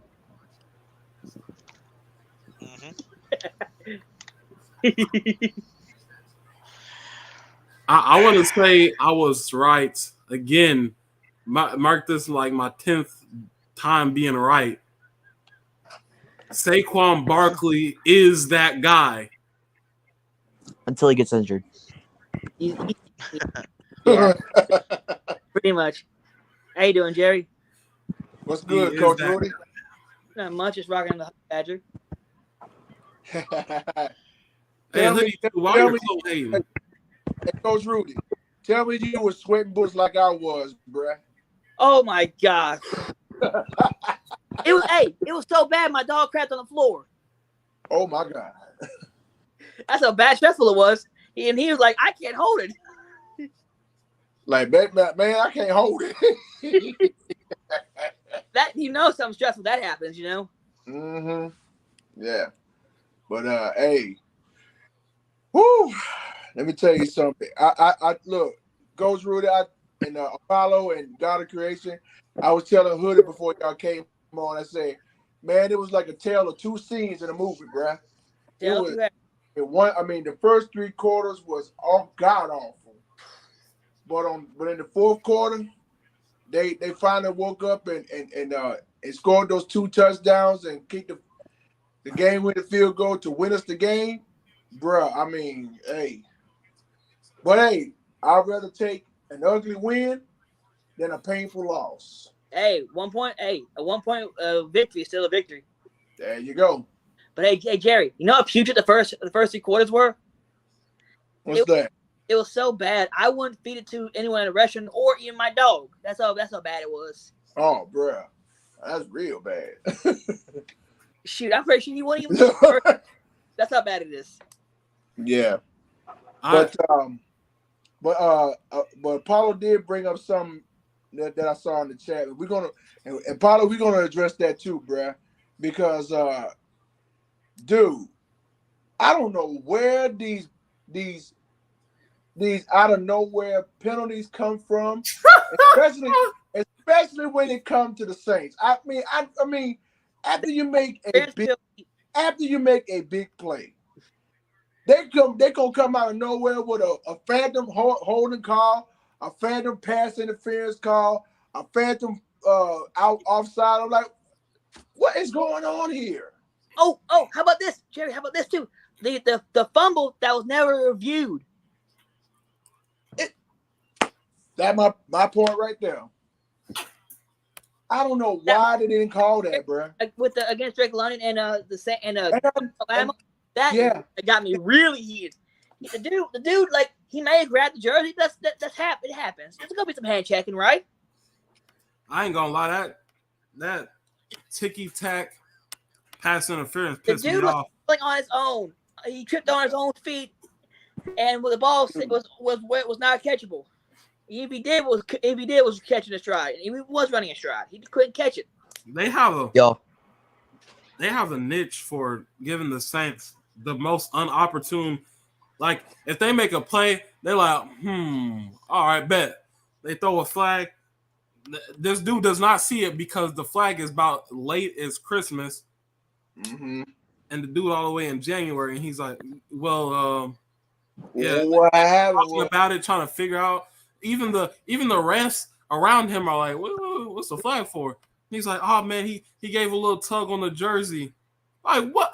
Like, dude, that's so ticky tacky, man. Like, bro, oh my fucking god, man. That's so bad. Dude, and I'm glad you brought up that point, bro, because I just that's why you have to be alert with these referees, bro, because in a safe form or fashion, they're gonna come out and hit you with a flag. It don't matter if it's false start, if it's pass interference, if it's offsides, if it's personal foul, horse collar tackle. It don't matter. You gotta keep your eyes open with them because they will do anything and everything to try to mess with you, and so you have a better chance to lose because that's what they want. That's what they want. You heard Big Q say it all the time. You gotta watch these crooked referees because they're gonna pull a flag out of nowhere. Hey, dude, they be pulling flags out their butt cheeks, hey, man. Jerry, I know a way to fix this. To fix that, real quick. Change jerseys? No. Go along the start on them. Who that, baby? Go along the start on them. What up, J-Line? No, who? Who, Rudy? I'll say this here. I got a quicker solution to fix these ref problems. What's that? Same thing. Longest yard. Hit the head ref right. If he's in the center of the field, hit him right in the McNuggets. Oh yeah. man. I'll tell you this: if they were contracted, this shit would not be happening. Yep. What y'all talking about? That missed fumble they didn't call? That and the rest, basically. This arrest in general, man. You remember that ticky-tack ass final flag that gave them field goal range? That they were Nah, like, but look, bro. But bro, come on, Lattimore was wrong for that, bro, because the dude was already tackled. The dude was already on his feet. Oh my god! After he fell down. Look, you can't look. My thing is when a game that tight, you just gotta save your emotions like that. You know. Yes, and you know what, J-Lab? I am so glad you brought that up because I really didn't know what Marshawn Lattimore was thinking. He gotta tone that stuff down, bruh. You gotta tone that down, bro. We almost lost the game because of that, bro. Exactly. I was getting ready to say that because had not He been wasn't making a something like that 63-yard happen, field goal. we would have lost. No, he was definitely making He that ain't no shit. Justin Tucker. That shit was right down the middle. Come on, Hey, making that shit. hey, that dude got a nice leg on him, bro. Right, I that's don't what I'm know. about to say. You bullshitting if you say, oh, it was like he wasn't making. Nah. Hey, look, that kicker bit. Hey, when that kicker play us, he money. Right, that man money. He money most of the time. He money, bro. Like ever since he got there, he been money. Right. Talking about Will Lutz. Man, No, you know, we- look, Will Lutz. I live. Look, we ride or die with Will Big Nuts Lutz. Oh, yeah. And you know something? I'm glad they signed him to stay because good God Almighty, last year I don't even want. Look, I'm talking about now. Bro, both our kickers. Our punter had a beautiful punt today I don't too. want to talk about last year with all these kickers that we have coming out of nowhere that can't kick, that can't even kick a rock. I'm Can't pissed. Watermelon, bruh. It's If we sad. field goal, we should if we had made a couple of those field goals in the Giants game, we would be in the play last year. Man, I'm kind of pissed out. He missed the easy ass field goal. I'm like, damn. Hey, Will, look, we don't give him a pass because you know why, bro? It's not like they've been playing games. They never even played the preseason game. You know what I mean? Man, fuck that, man. So look, for the first game, I expect them to be rusty, but I also expect them to tighten up. Nah, the Falcons weren't rusty. You see Cordell Patterson. Hey, Cordell's a problem, bro. That's a big fast dude. Did you see how he just knocked over Matthews, bro? Man, he fucked the shit out of Matthews, man. I saw that. And then he barreled over Demario Davis. Hey, I be like, damn, Matthews look a little small out there. Man, he's straight. But I guess he is. You know what I mean? But still, he played big. He's a little dude, but he knows how to tackle. Hey, my thing is he don't mind getting in there to go make the tackle. That's more important than everything. He's not Because scared a lot of these guys make business decisions, bro. Hey guys, he's not scared like Marcus Williams. I like AK. I seen he always be going out of bounds. I'm like, damn, AK, if you just juke the nigga, you can have at least 4-5 yards. Exactly. Right. Hey, shit, man. Look, I tell you what, it's nice to actually watch a game and have your wide receivers lead the passing category. You know what I mean? You want to know something interesting? What's that? So Jarvis Landry had 100 yards, right? 112. Our only 100-yard receiver last year was Marquez Callaway. And that came in like week 11 or something. What was it? Something like that? Let that sink in. Hey, J-Lab. What's up? Yeah, I was kind of want to touch on that point with the Marshall Lattimore dead ball penalty. Sure. I saw the actual highlights of that game, of what actually happened. I believe like Cordell Patterson or one of the wide receivers initiated the fight. I mean, granted, he retaliated, but that should have been, like on both, if anything. Yeah, exactly. Right, they need to stop doing that shit. But see, I didn't get a chance. I didn't get a chance to see the whole highlight. I just caught the end of it. I'm pretty sure if Marshawn was doing that, something happened before, but I didn't see it. But it's just being smart enough in that situation, bro. This is a veteran team. This is a veteran defense. Yeah. I mean, that was huge, bro. Think how huge that mistake would have been if it would have went the other way. Like seriously. Wait, my what question was the is flag? where I thought the flag was initially like holding, right? No. No, what was the flag? Unsportsmanlike conduct. It was unnecessary roughness. Yeah, unnecessary roughness. There we go. I'm sorry. Wait, My against question- who again? It was Marshall. Y'all. How did he get it though? Like, I'm so I think it's like Hey, bro. Y'all know what? Jameis is at his best, bro. Because right now, Jameis is getting is going in between managing the game and being aggressive. You know what I mean? Yeah. Having that good balance in between. Mhm. But boy, when you take the gloves off and you just let him be aggressive, that's when James really at his best. Thank you, bro. I ain't lying, bro. That is when James is at his best. Like that boy can throw that ball. Right? They be trying to do these fucking single back formation. And Hey, shit. but James like, kind of called them out too. You heard that, right? Formation. That's it. That formation for a fucking bitches that don't know how to throw. Like, man, my man is a grown ass man. He can make throws, man. Stop. Hey, and look, we ain't got to listen to no narratives about turnovers this week. Yeah. You know, they was just waiting and dying for him to throw one, you know? Oh, yeah, they have been geeking. They're like, there goes Jameis again, man. Man, how many yards Jameis had in the fourth? It was like 2-something. 212. I think 212, I think. Man, know what I love? Hey, know what I do love about Jameis, bro? What's that? He a little slow to pull the trigger, which I hope gets better, right? But I love the way he hits our wide receivers in stride. We not used to that, bro. We not used to that, bro. He be hitting our wide receivers in stride, bro. Him and Jarvis got something special. They do. I gotta disagree with you, man. I don't think he's slow to pull the trigger. No, well, no. Now listen, compared to what we used to, come on, I'm a Saints fan. We know how quick a ball can come out. You know what I'm saying? Talking about like Drew Brees throwing it within like a millisecond. I mean, that's true because you know why? You know why? Because he ain't looking at no fucking deep ball. That's why he throwing that bitch out so fast. He like, man, that 20-yard, I can't make that shit. I'm gonna go ahead and take this dink and dunk. Man, fuck that, trying to throw my arm out. That's why he getting the ball out fast. Dude. Hey, bro, all our wide receivers showed up, bro. Yes, they did. Hey, all of them showed up. Yeah, fourth quarter. I don't want to do that. We can't. Hey, like shout out to Mike, boy. You know. Oh my God, yeah. Shout out to Mike's son, AJ Terrell, man. Shout out to him. Man. Good defense, man. Man, everyone got on the Saints. But hey, we just completed the first. We just got the first stone from the bird gauntlet. That what? Oh yeah. We had the first stone finished on the bird gauntlet. Hey, y'all know what's crazy? I'm watching this Cowboys game and Bucks game. How that's going? Both teams are shit. It's only field goal. Mike Parsons is getting after Tom Brady. Though. There's been 5 field goals. Hey, well look. Just keeping everything real. Both of their defenses okay too. You know, on both those teams. Dallas has got like two good players. That's it, really. Yeah, I know, but you know, Dallas ain't been bad on defense. They've been sucking on offense for the most part. They really ain't been their defense holding them back. Been sucking on their offense was better than their defense.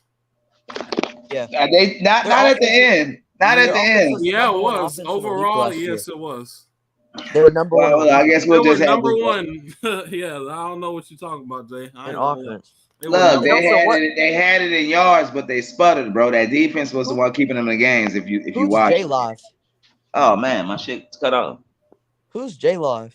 He seems kind of like a different person.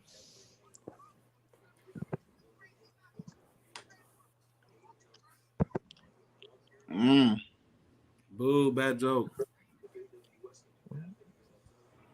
Wow, yeah. But hey, I'm just happy because I'll be honest with you, fellas, and Hoodie can agree with me when I say this. We was on the verge of losing that game. I'm gonna be 100% honest with you. Hell yes. We was almost at the verge of going 0-1. Man, we were there. You were one bad mistake from going 0-1 on me. Yes. I mean, dude, but they got their stuff together. They got all their work cut off, and hey, I mean, I'm lost for words, man. I'm just happy we got a win. Yeah, I'm happy, but I'm not that happy, man, because that was disappointing. I don't like seeing us struggle against the Atlanta Falcons. No, but hey, it don't matter. We still got to win. Exactly. Yeah, it does matter because you can't play like that every single week. Because let me tell you, we can't and we won't. let me tell you, fellas, this Exactly. So it matters how. I mean, as much as we do not like the Falcons at all, they came to play their ass off today. Man, they came to their Super Bowl. I mean, you got to give credit where it's due because they came out swinging against us, bro. They came out swinging. Facts. They came out. They were like, man, hey, look, we in the Super Bowl week 1. We gotta win that. Hey, they like, we in the Super Bowl, bro. Week 1. Like, bro, dude, to be down like 26-10 with, I'd say about almost 10 or 11 minutes left in the fourth quarter. Yeah, bro. Wow. Dude. Did you see Julio Jones just catch that? No, you just spoiled it. Oh, my fault. But hey. Oh my God, big ass bomb. Yo, I ain't gonna lie. Tom Brady definitely takes drugs. He definitely has enhancement. That's what I've been saying for the past 2 years. Old ass nigga throwing like that. Dude. I don't give a damn. I don't care. I've been Even saying the that for the best- past 2 years. No Even one the best athletes in the world wouldn't be able to throw that. They're like, he's a different breed. Man, stop it. Yeah. And he never had elite arm strength to begin Right. with. So he throwing better. He throwing better when he throwing better at this age when he was younger. That don't make no sense. Man, It's not no green tea vegan diet. I'm telling you. Right, that ain't no damn diet, man. That's a damn bullshit. That's some damn steroids. He want to come back so he can try to get another crack at that Super Bowl, which he likely won't see. I don't even know if it's steroids. It's got to be some experimental stuff. Like, That's not damn, damn. that's a damn super serum. That shit they use on Captain America. That's what that shit is. You know, kind of like on He doing this shit with no effort, man. I'm just seeing him just launch that bitch, and he's just like, like what? Where was this when you were 25 years old?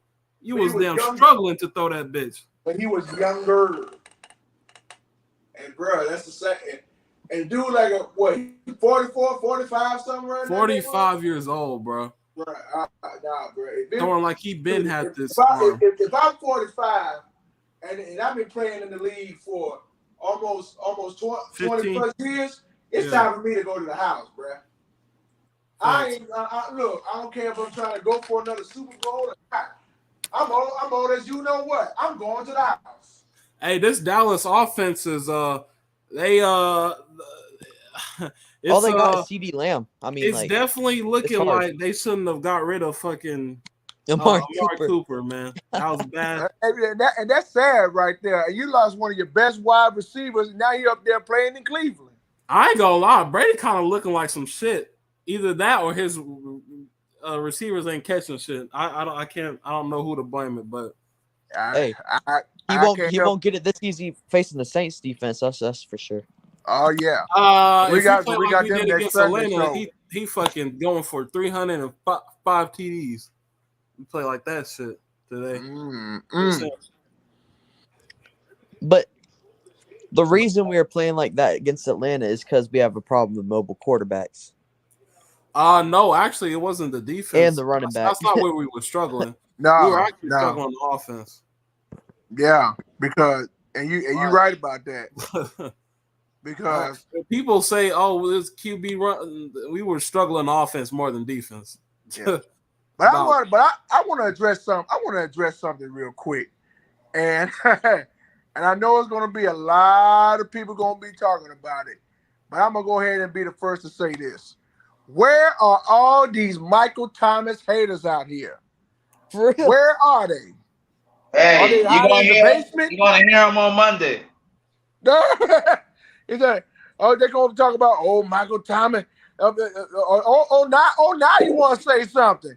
And all this time you've been talking about he's no good. I mean, he's been out for 2 years. Slant boy. That's all I do. That's all I do. Hey, y'all saw the different type of routes they had Mike Thomas running tonight? Or today? They caught those 2 touchdowns? Yes. It was just different types of routes. You know what I mean? Routes that he never really got a chance to run. Yeah, because he had Noodle Breeze, man. Leave my boy alone, man. He had Breeze. He was. Damn, you know what's crazy? Is we could have had like Josh Allen if we would have just threw Drew Brees' ass to the curb. We wouldn't Yeah, have because developed Josh I Allen. mean, you like saw Bills what developed Josh Allen Josh did on Allen Thursday night. developed by himself. That He, wasn't he him and Buffalo, they exposed the Rams that night. I'm Oh, sorry. expose Ramsey. I mean, I wouldn't say exposed they brought them Ramsey, down but back Ramsey down to just had a earth. bad, terrible game, man. Nah. Stephon Diggs absolutely burnt him. But look, So hey, did we Jalen. got to keep everything in perspective, man. It's week 1, you know. Right, that's what I'm saying. Like, what do you mean exposed? You mean he had a bad But game? it's Like, like, what? it wasn't a Yeah, couple of that's it. plays. That's It all he was, did. No, it's just the way he said it. I basically mean that he got the best of Jalen that night. Right. People think Jalen the damn Jesus and the Messiah. Like, they act know like, what? oh, if he ain't clapping, if he ain't for real, man, they be like, oh, if he ain't letting, if somebody gets one catch on him, he's shit. Like, man, calm the fuck down, bro. well, I'm saying people are saying he's better than Lattimore, which I think is dumb. I think Depends. Lattimore's I better. don't think he's better than Lattimore, bro. I don't. Depends on who you talk to. I just know he better than Denzel fucking Ward and Trayvon Diggs, who they had higher than him. Yeah, that's bullshit. That's bullshit. They smoking crack.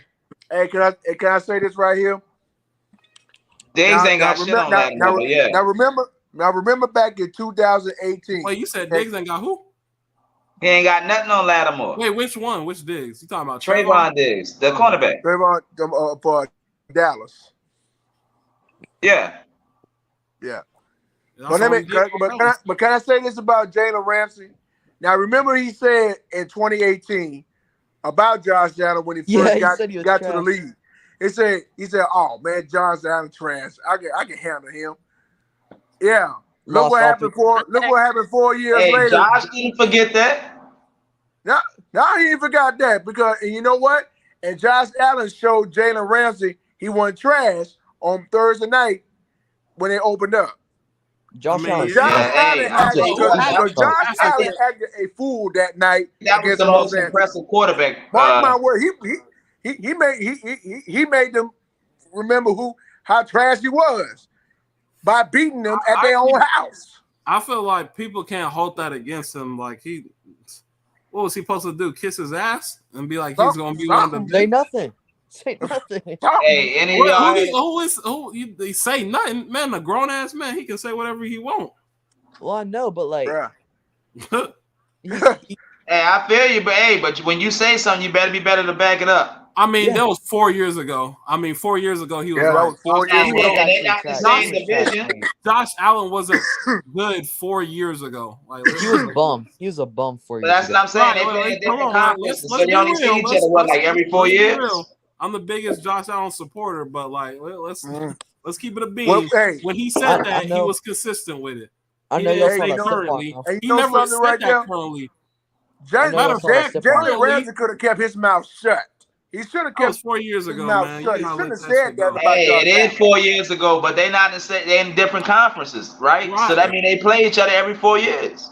Hold on. Let me read this comment from Walltown Best 88. He said, "Everyone that was blaming Jameis Winston don't know football, and everyone that turned on Winston, y'all keep that same energy." That same energy. I always felt like we was gonna like we had a chance to come back, but you gotta let Jameis loose. That's the thing with Jameis. When Jameis can play loose, bro, Jameis a dog with throwing that ball. It's just that he knows and we know that he has to have a balance with that. You know what I mean? You know what I want to say though. The Packers got exposed. They are. Oh yeah. I saw them get booked. Who beat the Packers? Vikings. Was it Jay Jettis? The Vikings. I think that's the biggest upset. I think so far. Vikings might take the division. The Bears beat the 49ers. The 49ers had quarterback questions. You said we didn't know what we was gonna get from the 49ers. One at a time. We can't hear. What were you saying, J-Law? No, I was just saying the 49ers had quarterback questions. So, we really didn't know what we was going to get from the 49ers. With them starting, what was his name, Trey Lance? Yep. With them starting him, we didn't know what really they was going to get because we all know Trey Lance looked like he missing a part of his game, like accurate passing. You know what I mean? Right. He is. I don't know what he was missing because I don't watch no stinky ass, shitty ass 49ers. Yeah, but that's what I'm saying. When I saw the highlights, but when he came out, he was one of them quarterbacks that everybody was talking about. You know, we all watch highlights and stuff, but most of his highlights was him just being, physical. To be honest, he really don't even got to throw all that well. They run the ball so damn much, and their defense is still good. Right? Yeah. Look like he got it looks like Pete Carmichael took the reins off of James just enough, No, I'll say no. He didn't do that until the fourth quarter when we were down. That's what I meant. Said no, he did. No, they were stuck in that single back shitty ass formation that didn't give them nowhere fast. And as soon as they got out that shitty ass, they were in single back. We started rolling. They were in single back because they kept getting pressure, so they needed extra blocker. Man, fuck that. Go vertical. Start throwing that bitch out fast. Make a quick read. They weren't getting open, which is why they're getting pressure. They're getting free. Whoa. Yes, they were definitely getting open. You are smoking. Oh, yeah. I said they were getting pressure. Yep. They were getting pressure. Which is why they couldn't throw the they open weren't pass. getting open. They were definitely getting open. But you know what beats that? Throwing the ball out fast. What are they going to do when you throw the ball out fast within 1 second? You got me. Because guess what? As soon as we went vertical, guess what? They started having problems. As well, and let's not forget we went more no huddle offense, Yeah, but they get out the single back shit. That's just ass. Shit ain't no fucking Madden. Want to get in single back and shit. I'd rather have I formation than that. Shit, it'll probably work. Because I formation, that's an old school formation, but it's a tried and tested, but very faithful. That's why they call it the most faithful position formation there is. Because think about it, if you get like a 200-300 pound fullback blocking and leading the charge, shoot. I wanted to see more bootlegs. Man, I want to see more rolling out a little bit. I want to see more gun bunch. He need to be in that shit Drew Brees was in, man. Under center, and then first of all, why are we under center and no one can get a block? Ain't the whole point of being under center is if you got good blocking, man? Yeah. Like what? Oh God, I don't even want to talk about Baker Mayfield's trash. No, that defense is trash. Yeah, I ain't Baker. Yeah. Nah, their defense is fine. No, did you watch the game? They gave up. They were. I think, if I remember correctly, they were up, and then they literally let the Browns win. Right? Did you watch? Right? Did you watch the game, my boy? My boy ain't watched the game. He said the Browns defense was that. No, Panthers defense was. No, not good. Let's not forget they also have a leaky O-line too. Facts. It was definitely not his fault because Robbie Anderson had like 100 and something yards. Yeah, Baker did actually pretty good in that game. All right, Baker definitely did good. Wait, Hey, got a creation. Correct me if I'm wrong, but did I not say that Baker? I said that Baker would do better in Carolina than in Cleveland, right? Yeah, of course. Because Baker's a pocket. He's a pocket QB trying to always do this. Always trying to do these bootlegs and shit. Like, I hate that shit, man. Like, I swear to God, I hate under center offense. That shit is so. Like, fuck. You gotta have like some demons at offensive line. The only time you go under center is if you're running an I formation and running the ball.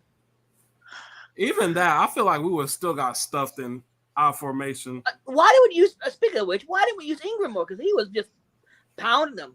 They don't know how to fucking substitute players when they're getting hot. That dude was had 5.5 yards. That's why we saw when we were in I formation. That's why we saw Nick people's like what's his name fullback Marquez Callaway on the field. Like, why the fuck is Marquez on the fucking field when you got like 2 receivers? It should be your best 2. It shouldn't be your damn 5th or 4th string receiver out there when you're under center. Like, why the hell is Marquez out there? Like, man, get him off the fucking field, bro. To be honest, I'd rather have freaking Hardy out there at this point, doing that play. At least he can create separation, And I need my best 2. I need Michael Thomas, Chris Olave, or Jarvis Landry, Chris Olave. I don't need no damn Marquez fucking Callaway, dude. I'm just finally glad we got a competent wide receiver room now. Thank God. I need to see Jameis drop some bombs in Tampa. Oh, please. Man, I need to see some fucking blocking in Tampa. That's what I need to fucking see. I think we would have got more blocking if Penning wasn't hurt, Well, that's assuming you think he was better than Hurst already. I mean, he was already throwing great. You could honestly slide Penning over to guard. You would have been better. He's better than Ruiz, honestly. Speaking of wide receivers, I hate saying this. Actually, no, I don't. I'm actually kind of glad that Traquan is injured. We should have shipped him out instead of any kept. I want you to even John. What? Bruh. Damn, that was quick. What's happening? Wait, were you talking to us when you were coming in? You said, "I'll be bye." Oh no, I'm glad you didn't. I'm glad it did sound like that. Because I wasn't ready to come on. I was on, but I was ready. Normally it take about 30 seconds, 15 seconds. As soon as I pressed it, I was in. I was like, okay. But yeah, I really wish we shipped out Traquan, and that way we hopefully get something in return for him. Man, you ain't gonna get shit. You gonna get a bag. Fuck, we got a 5th and a 6th for Chauncey. What we gonna get for Traquan? You ain't gonna get a damn nickel for Traquan. You gonna get a conditional 7th round pick. You can't even get a bowl of gumbo. In 2020, you get my 7th round pick from 2027. Right. No, I'm saying a conditional. I wish we at least got a couple first rounders for Chauncey. At least it's not that. Hey, but no, bro. The thing was, we wasn't gonna keep him. So it's either we want to get rid of him for nothing or get rid of him for something. That was our situation with Chauncey. We couldn't get rid of him for something. No, his market value wasn't. I think. No, see, the thing was he had to get paid. Like the team had to get him, had to pay that what he wanted. You know what I mean? No, I'm saying that he best believe if they had a look, don't tell me, bro. A team that wanted to trade a 2nd rounder, they would have went for that. But no team was willing to give a 2nd rounder. Bro, but we also got to look at what time it was. Everybody already got their roster pretty much set. Yeah. And if you wanted Chauncey, you had to pay what he was asking for. You know what I mean? On top of that, we wanted draft capital. On top of that, you know what I mean? So nobody's gonna give up no 2nd round pick for having to pay him. And that was the problem. You see, if he was on a rookie contract for about 2 years, then you would have had to give us draft capital that was worth a 2nd or 3rd round at least, something like that. You know what I mean? No, I don't know. It depends. I mean, yeah. But the bottom line was we wasn't paying him. So it's either we want to get rid of him for something or get rid of him for nothing. Because if we would have kept him this year, we would have got rid of him. At the end of this year, he would have been gone. Possibly think we would have got. Hey, but I tell you what, bro, we missing that juice. I miss Quan I miss Quan and CJ today. You miss Quan and CJ. You want to know their stats for today? No, listen to what I'm saying.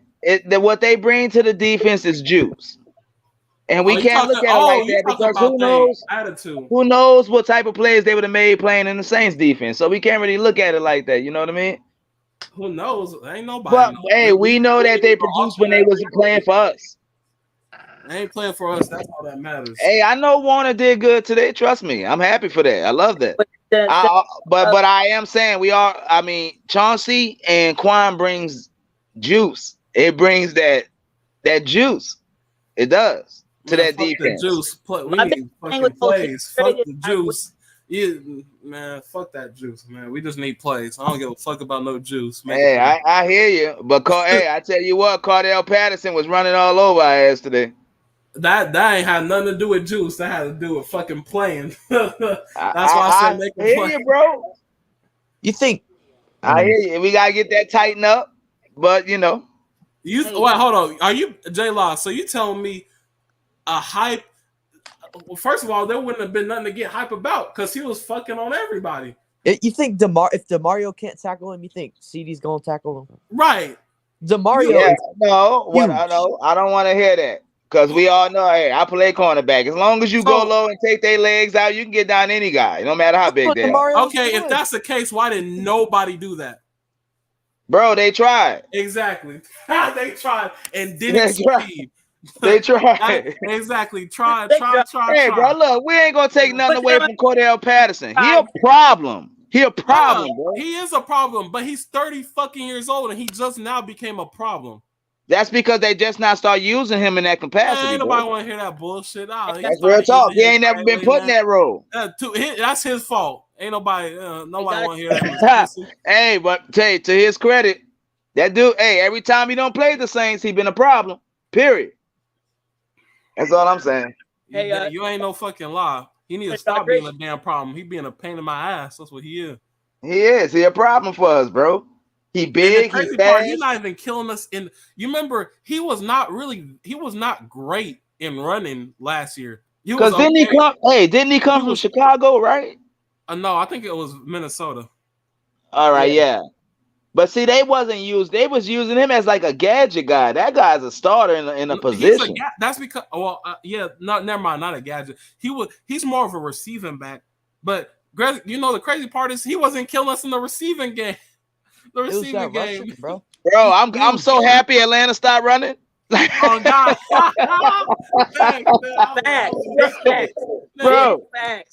Bro, they was killing us with that damn outside run, bro. I'm talking about just killing us.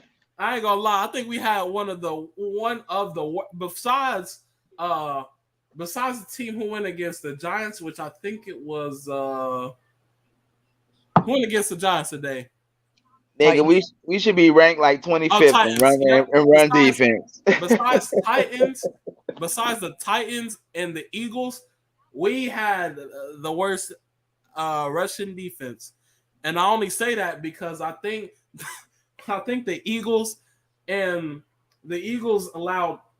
DeAndre Swift to have like 160 yards, and the Titans allowed Saquon to have 160 yards himself. They both. Hey, I tell you what, no, I got my eye on now. It's the Lions, bro. I think the Lions. Oh, Lions? Yes, for sure. I think the Lions might have a little something. Lions, man. Yeah, if you I remember Hoodie asked us one time on a podcast. He asked us about like teams that could be dark horses, and I'll Ben said them boys. Cause I'm like, they play with grit with nobody. Like you gotta be a special to play with. All right, for real, man. I ain't bro, gonna the Lions ain't got nothing to lose, bro. Whether they win, lose, or draw, it's like whatever.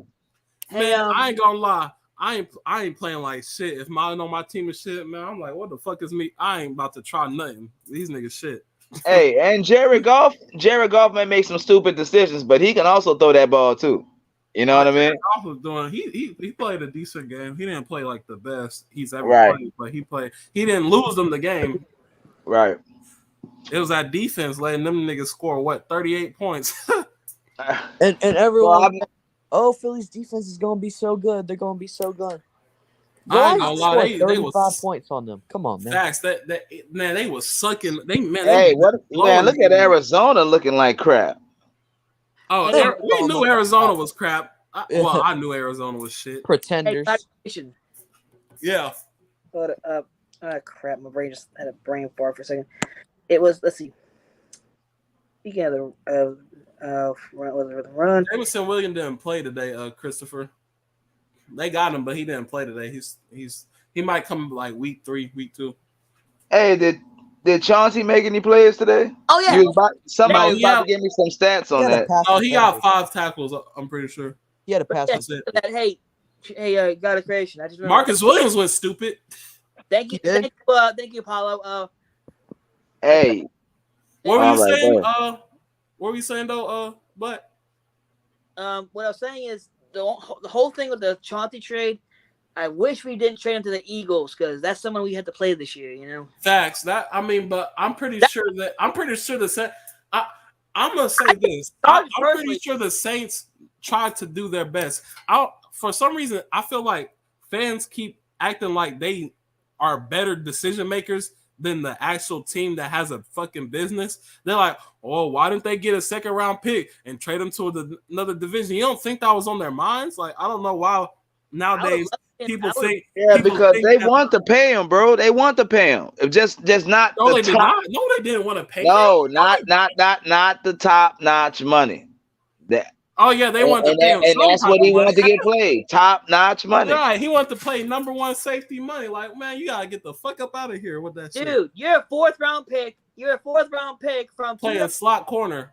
You ain't getting no top safety money. What the hell are you talking about, bro? Hey, now look, is he playing the number 2 cornerback with the Eagles? No, he's playing number 1 safety. Okay. I mean, Well, look, he gonna thrive at that role, bro. No, he is, bro.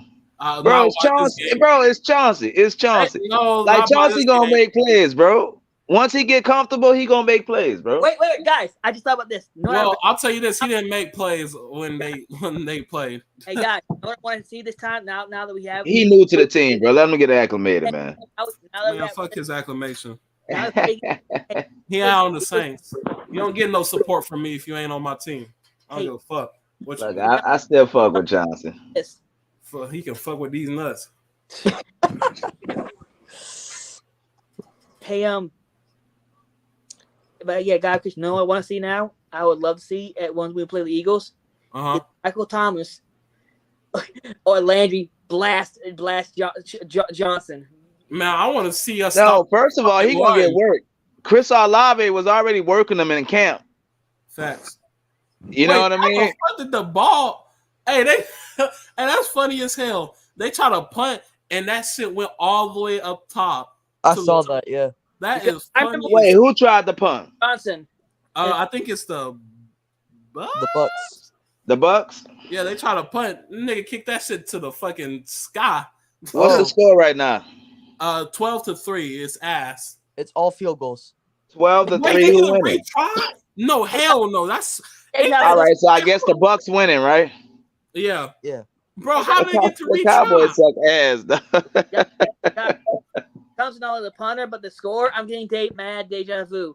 No, the Cowboys don't suck ass. They just let go of their number 1 receiver. And bro, they set this man up to fail to get Sean Payton. They got rid of everybody that was good on their team, bro. And then told McCarthy go ahead and win. You kind of exaggerating. They got rid of the one person. No, they got rid of Amari. They got rid of Randy Gregory. Randy Gregory left on his own. They tried to pay him, and then he said he declined. So that's not. Well, that's because they had that funny boy language in his contract. Shit. Well, then he should know how to act better. Look, don't piss on me and call it rain. That's all he was saying. No, there ain't no don't piss on me. It's act right and don't act right and stop expecting. Oh well, I've been acting like. Hey! I'm right with you. I agree with you, but he didn't agree. You know what I mean? He didn't like that shit. But they lost like 3 key players, bro. I think a lineman retired on them. Wait, 3? Well, no. Are you just mean like in general lost? No, like 3, yeah. Because if you're talking about in general, and I think he's still here, but if you're talking about in general, then you can't blame the franchise if somebody retires. What are they gonna do? Like, you can't retire on us. We're gonna hold you hostage. Like, no. I would love to see Chauncey Johnson try to guard either Jarvis Landry, or Michael Thomas, because I know. Wait, Pammy, are you out of your mind, Pammy? How would he be the ops when he's facing the ops? No, Pammy, we want him to drop 200 yards today, Pammy. He's playing the Bucks. But hey, God of creation. Yeah. This score with the whole field goal and the whole punting thing, it's giving me a mad deja vu because, correct me if I'm wrong, weren't we playing the Cowboys with Teddy Bridgewater when we won by just 12 points? Yeah, sure. I think so, right? Yeah, because we had nothing but field goals. That was a field goal game. But and you said the dude like literally just kicked the ball literally to the ceiling, right? Yeah. Blake Gillikin, 81-yard punt, and then screened for a drug test. Punt at your own risk. Man, I'm actually glad we got Blake Gillikin on our team because, dude, that dude can literally flip the whole field around, you know? Ian, what are you talking about? No, he wasn't. People don't. Do people even watch? When he was talking about the Cowboys. We weren't even talking. What? People don't even know what they talking about. Dude has been stopped talking about Chauncey. We was on the Cowboys. Yeah.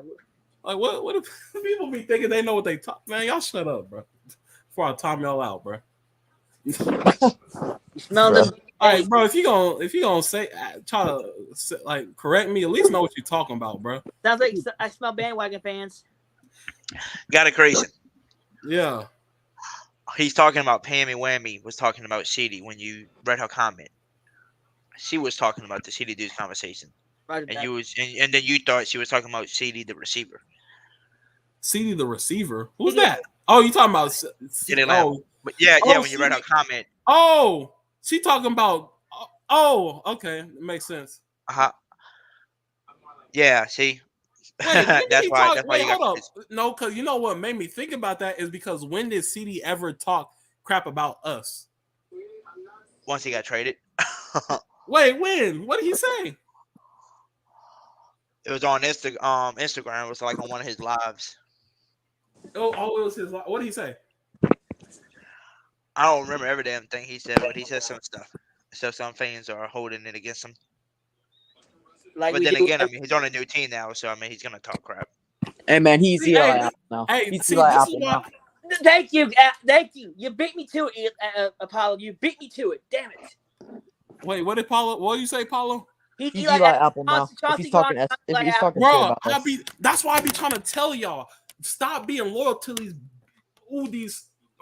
these people that go away from our team. Stop trying to be like, oh, I hope the best for them. No, I don't. I hope he gets injured. I do not give a fuck about him after he gets away from the team. I do not care. You can suck 10 bags of dicks. If you're not on the Saints team, F your career. I do not care. You could get hit by a bus. I do not care. Hey, God of creation. Yeah. That's a good energy. Keep the same energy because, like, at the end of the day, football is a business, and we have to make certain transactions to better our own companies. This is facts. And as a fan, we're literally stockholders in the company, and we're trying to make sure it's the best for the revenue. Facts, man. Supply and demand. Basic economics, you know. Why am I talking about math? Man, let's go on a business tangent for a second. Oh, man. All right, man. Thank you, T-Man White. Man, I'll be telling the people like, oh, well, I love them and make the wish best of the. Man, fuck all that shit. Fuck him. The worst I say is I hope you get punched in the mouth. Fuck CD, fuck Teron Armstead, and fuck Marcus Williams. Well, ow. Fuck all them. I mean, Teron, nothing. Fuck him. And fuck Quan for thinking he's gonna get first over Pete Warner. You tweaking. I don't give two shits about Teron Armstead. He ain't gonna be playing in like 2 weeks. Like, man, he said he ain't gonna be playing. Then we all know how it he goes. gonna play for 5 games and then gonna miss 7. We all know how it goes. Right. They think, oh, Zeke, go Zeke. Hey, they didn't get something right because passing ain't it. Nothing there, man. Fuck.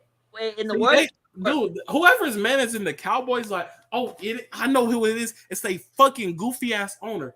Someone needs to slap the shit out of that old old ass man. He's always doing stupid shit. Now you see this. You see how your team is struggling because you got rid of the number one weapon, you dumb asshole, and now you left with 1 and 2 weapons. And then guess what? Your second receiver, he got hurt. So now you're left with 1, you dumb ass. Hey. Wait, who got hurt? Hey, guys. Michael Gallup. Oh yeah. Oh yeah, him and Cooper, that was a great pair. Not gonna lie. But Man, the whole 3 of them was a great pair, but yes, it was. The owner then fucked it all up because he's like, I'm the Cowboys owner. I'm great.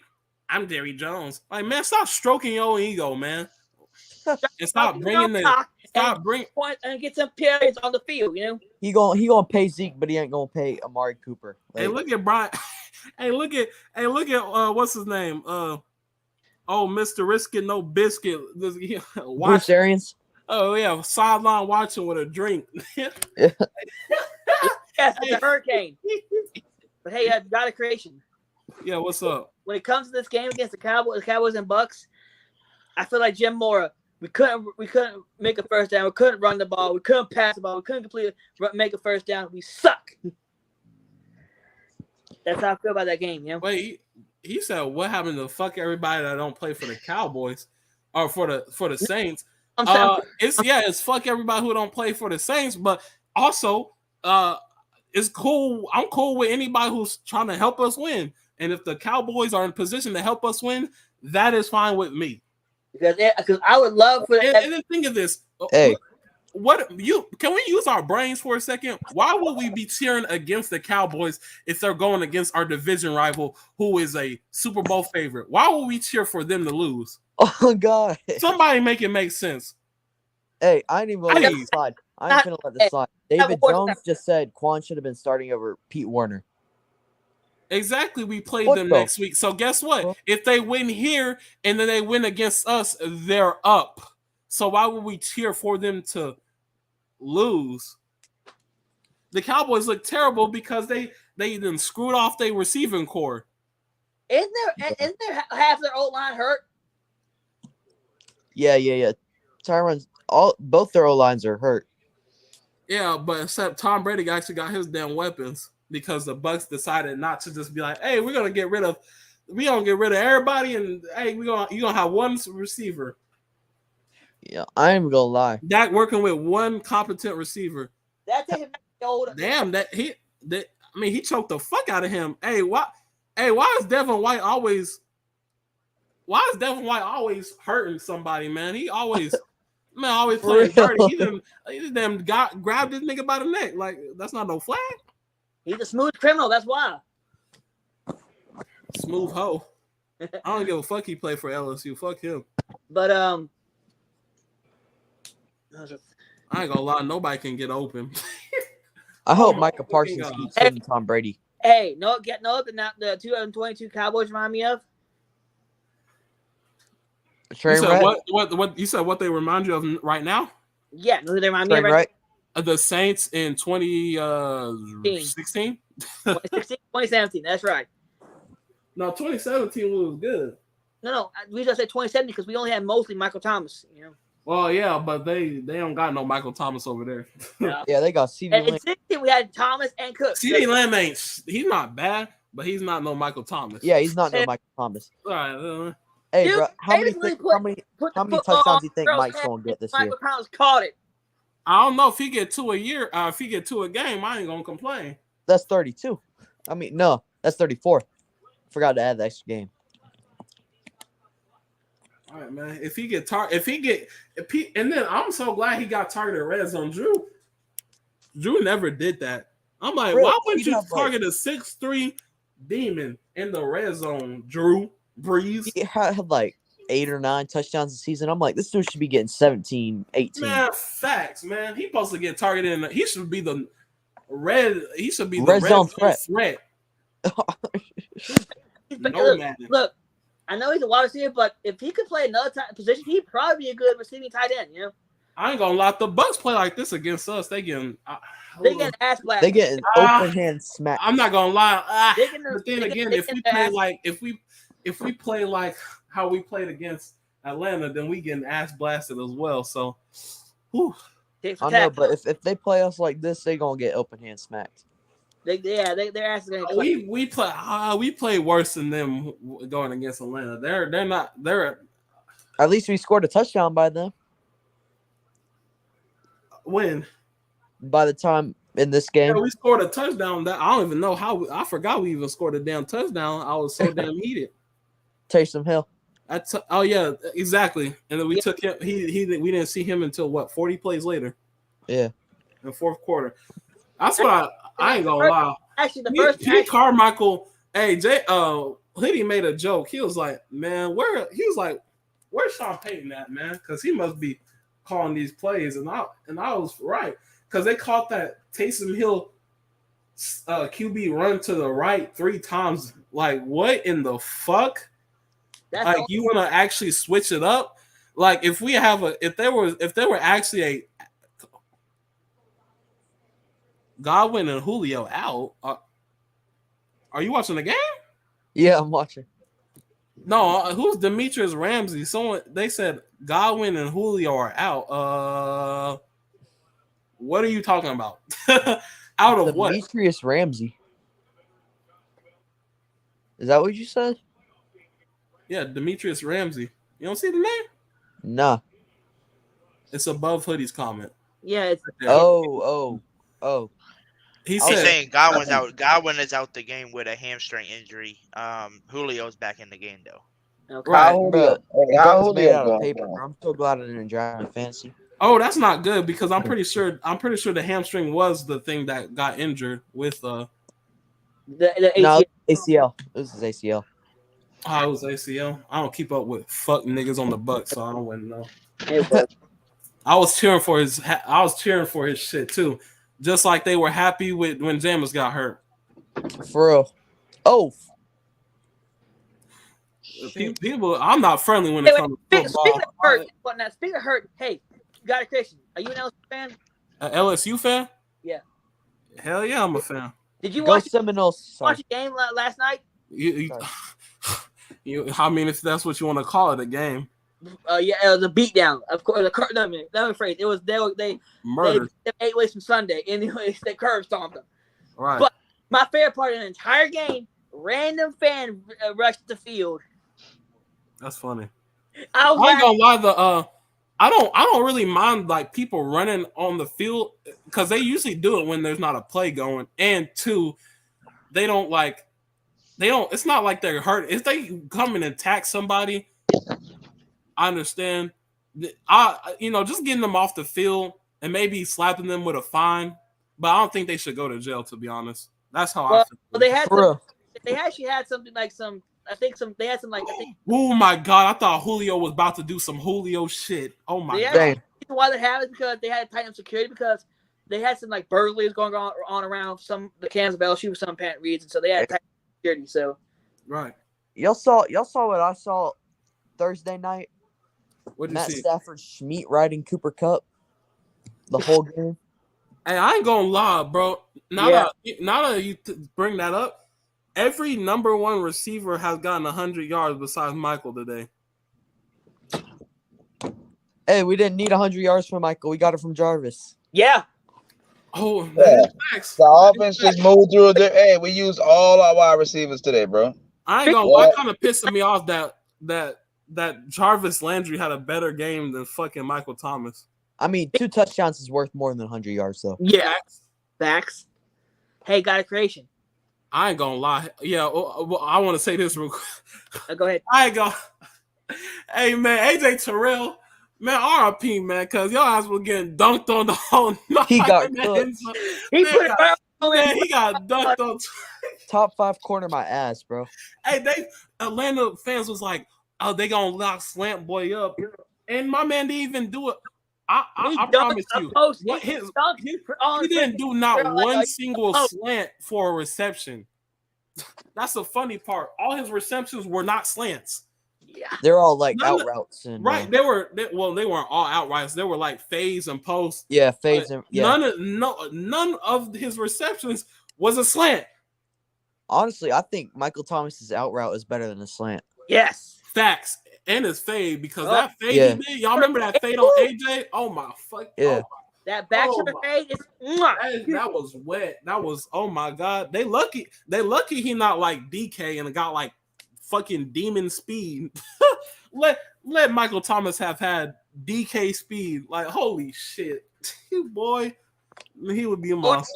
Or Hardy speed. Shit. Shoot, I'll take a stiff arm like Derrick Henry, even though Michael Thomas has a pretty good stiff arm. But he got a pretty good stiff arm. He just like I think his best trait is his get off, because his get off is so quick and deceptive. It may not look. His release. Oh yeah, that shit. That's clean. That shit lethal. I mean, like he gets you like he takes a fake step, and by the time he gets his real step, you're beat. Oh my god! I ain't gonna lie, the Bucks are not really playing like a Super Bowl team. Yeah, they're playing like some bums. I'm not gonna go in on Their them defense. because Their defense is playing good though, but I'm their gonna offense is slacking. Right, defense is actually. And I'm not gonna say defense is playing good because all they gotta do is guard CD. Like pretty much. They guard CD, you fine, bro. And this is why you draft receivers. No, this is why you keep the receiver that was actually doing great. Well, that too, either that or you get draft some or draft one. Yeah, exactly. How you? Speaking of receivers, hey, when I first heard the news that we got Landry, I mean, I was happy because we got Honey Badger. He was pursuing it, but when we somehow managed to snag Landry on a cheap 1-year deal, I'm like, that's a steal. We pretty much stole him. Someone better. When I heard that, I had to check my wallet, make sure I had my identity, because we pulled off a heist. The Saints pulled off a heist with that grab. Now imagine mid-season we pick up Odell and go 5 wide all game. Oh hell! Oh, it'd be about fucking time. Orgasmic, my man. But I ain't gonna lie, Odell kind of pissing me off with his antics. He is.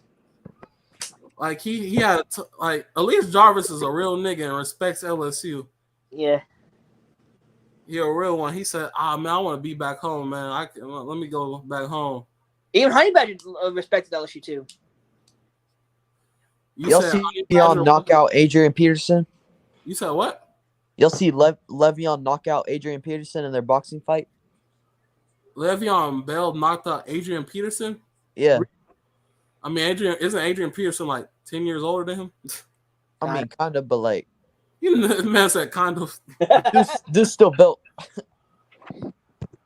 But he got knocked out. Who I want to see who I want to see get some reps in the slot corner.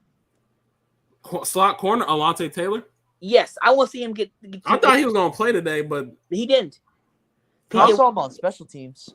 PJ wins. That's about it. But if we do really well against the Bucks, let's say we're up about 30, 40 points on them.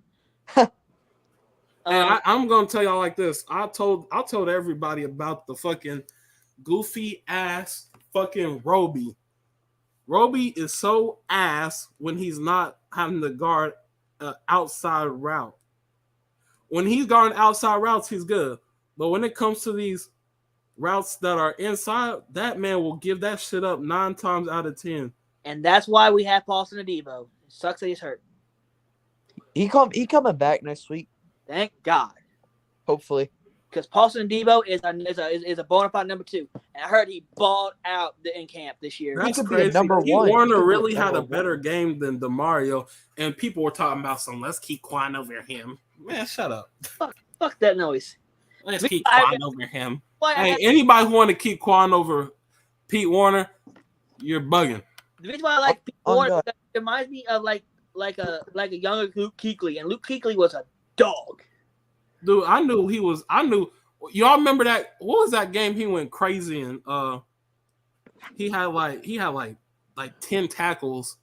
Mike Evans just one-handed that shit. Wow. He was a Giants. He balled out. He said, "Oh, Mike Evans sitting on niggas." Well, no, I said he one-handed that shit.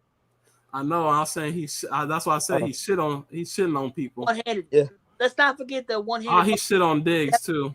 He's so lanky, bro. He's so lengthy. But I still love the Paulson Adebo one-handed interception from against the Falcons. Yeah. That shit was beautiful. Yeah, Pammy. Yeah, 19-3. We see. But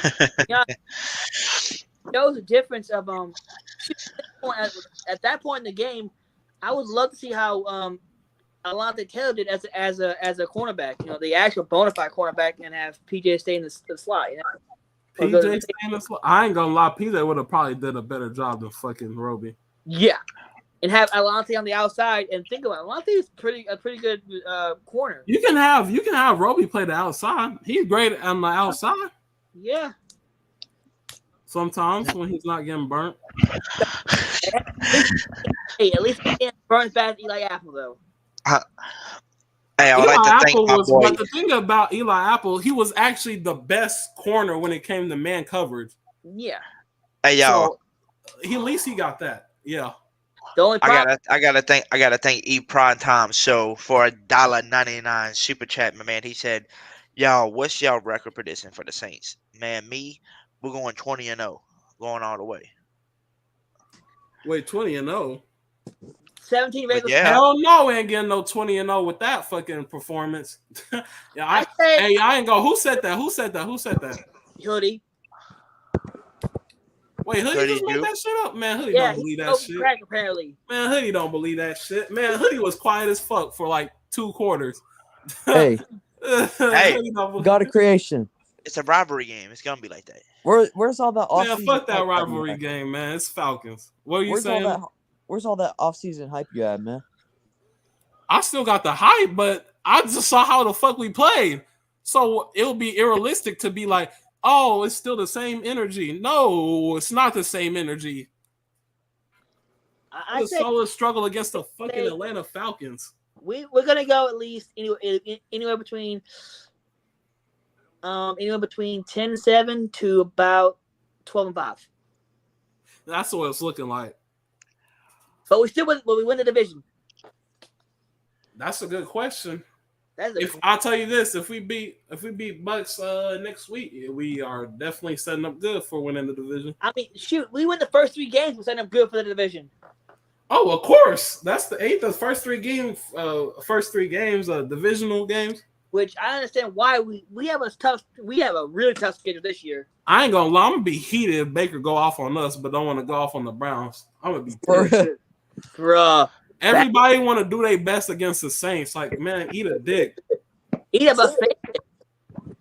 The extra large. People want to play like shit and dookie against. Oh, we gonna play like shit against the Jets, but then when it comes to the Saints, we gonna act like we the best damn defense and offense. Like, man, bro, like stop with the weird shit, man. Play like how you was playing against the Jets against us, man. We the Jets. Like, man, fuck. I always want to play hard and shit, man. It's like roll over and die. I don't want to come here fucking stressing out and shit for 3 quarters and shit. Like, man, that shit was not fun. Nothing was fun about that. The only fun I had was watching Michael Thomas moss AJ Terrell. Hey, no, I bet who would have been having fun. Like, you know what? I bet know who that is. Who is having fun? You saw what? No, I think it's really having. Know who I think is having fun? Who? Zach Wilson of the Jets. Why you say that? Because he's a cougar. He a cougar hunter. The mom hunter. Yes. MILF slayer. Yes, he is. You gotta watch out because he's gonna steal your mom. I'm wondering how that came to be, but that's still hilarious. I'm like, I ain't gonna lie, he a real one for that. He is. I think that's what makes the Falcons so pissed. They were trying to get back at Zach. They took it out on us. You know, we were just in the way. You know, it's like the Detroit Pistons game and Pacers game when they had the bench screen brawl and the dude and one of the basketball players hit the wrong dude. You got Yeah, Cowboys do a lot of hot shit, man. But hey, think about it. If one person's getting a butt whooping, and if you're a parent and one kid gets in trouble, they're all getting a butt whooping because it's a lesson to prevent them up from making the same mistake. But I would say this though. McCarthy fire. I ain't gonna lie. Speaking of the Jets, I think they'll actually do pretty good this year. if they could, they just need like a few more pieces. They actually might have a chance, to actually take the division. They're not going to win the division, but they might keep it close, Oh yeah, shout out to Garrett Wilson for having a good game. Good job on you, young man. Shout out Drake London for having a good game. Good job on you, but don't do that shit again. Please don't. Jameson Williams, get better, because I know you could have outdid everybody in your draft class, my boy. Get better. Dalton Schultz is nice. Chris Olave, I'm going to need you to do better than Jameson Williams because you're on the fucking team. Hey, Chris Olave did his thing, man. He did. He didn't drop a pass at all. And he did his thing, but, man, like, he caught everything. And you only got 40 yards? Like, I said, ain't it? He caught every pass thrown play. His first games against the Falcons come with a little bit of slack, No, I'm not on his ass. I'm just like, I'm just glad he caught the 2-point conversion. It's like I'm just more mad on the offense and Jameis Winston for putting up that poor performance for 3 quarters that I had to fucking watch. Credit to Justin Jefferson for absolutely shitting on the Packers. Oh yeah, Justin Jefferson, real nigga. I have him on fantasy. 200 yards on that bitch. Yeah, he got me 35 points on fantasy, bro. Hey, you know what's crazy? I heard someone said the Packers defense is better than fucking the Saints. So, oh yeah, I heard that a ton. Hey, fellas. Yeah. Chat. I need to know if y'all seen it because I know Meaning Guy Creation was talking about it on the live, and the Rook was in there too talking with us. Do y'all remember that damn play? It was 3rd down and 20. Mariota runs it to the left because nobody can get open. And he was stopped like 4 yards short, I think it was, of the first down. Then they said there was a penalty on the play. And it says, holding, defense. That 5-yard penalty will be added to the end of the run, automatic first down. What the F? When do you get a holding penalty and you add the yards to the end of the run? And it wasn't even a run play, it was a pass play. It didn't. That's how you know they cheat on us, bro. That's a blatant cheat. They literally added a free play. I mean, 3 yards for them. Automatic first down. Hey, David, hide them from the. Oh, you did. Nice. And put them on timeout. This shit. Bruh, these bots be going crazy. These Pornhub bots, man. Like, man, stop. Like, no, nobody's gonna. Like, come on, stop it, bro. Why are they making it seem like I want porn or something? Like the fuck? Facts. Like, ain't nobody even advertising that shit. Why the fuck are they just coming up? There must be some real down bad Saints fans, I swear. I ain't gonna lie. I understand that someone had to get one off for that game. That shit was terrible. Somebody got release some type of stress. They're in all the Saints comments, bro. All the Saints YouTubers. It's crazy. Yeah, they in there every like people under like even people that are like big, they still give them. I've been seeing them sometimes. I'm just glad I haven't seen them in my. I'm just glad I haven't seen them in my comments when I'm going live. Which thank God.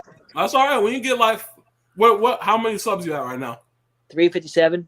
Watch when you get to 500, you gonna buy. Something's gonna be like big MILF. Like hot milk in your area. What the hell is this? Hot milk in your area. Click here. Sorry. Just enter your social security card, your credit card number, your phone number, your birth certificate, how high or how much you weigh. Nah, Pammy, that's his fault. Pammy, that's his fault. He wants to be a greedy ass bastard and not let his number one receiver. And you see what his number one receiver did today? Had 160 plus yards. But his greedy ass decided to take his money and run away with it.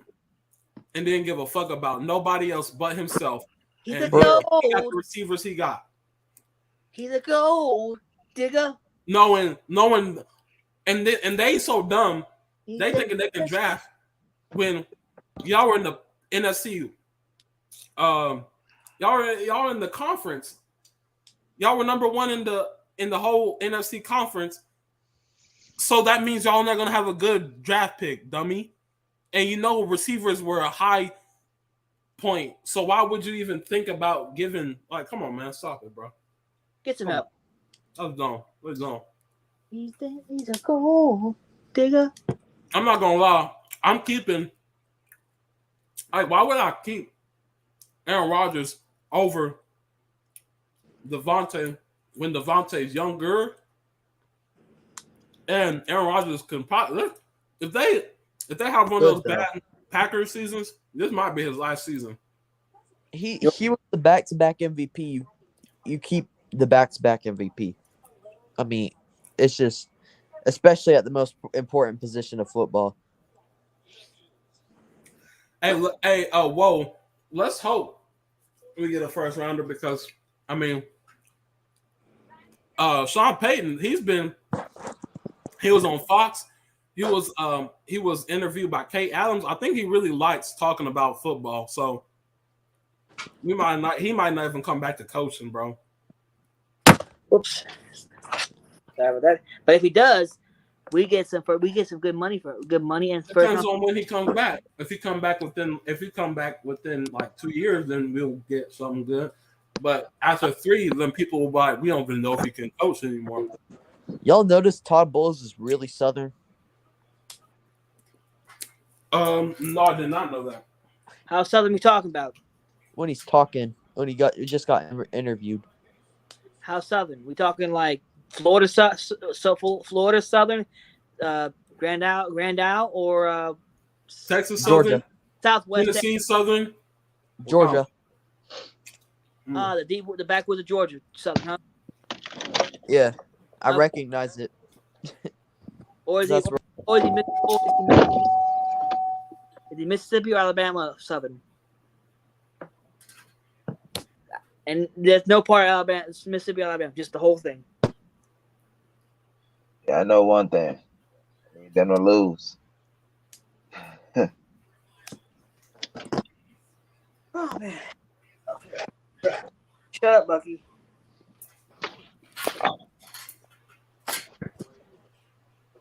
Oh. Yeah, but I tell you what, yeah, that was a nail biter today, bro. Yeah, it was. Hey, only thing I hope that we don't have to see is that we start slow like that. No. I don't think that's going to be the case with this offense. I just think it was first you game. know, like I said, they barely played their starters in the preseason, right? Like Yeah. it's their first real game of having to put it together. Y'all know what's lovely? All my coworkers had us losing and saying we're shit. So I'm going in there doing my Dougie. Hey, where you live in Louisiana? No. What Oh, you you're state? ATL. ATL? No, I don't live in ATL. I live in Tennessee. Okay. That's better. Oh, so they meet right in Arthur Smith, huh? No, hey, did they win or lose? Did Tennessee lose? Right. I don't know. Did Tennessee win or lose? Let me check. They lost to the Giants. Yeah, that's what I thought. Saquon absolutely destroyed them, man. Yeah, hey, they was up. Like the Titans had that game, bro. By 1.2. Saquon went dumb, bro. Hey, Saquon, like, put some respect on my name. On me. He had like 164 rushing yards and a touchdown. I think he got a 2-point conversion too.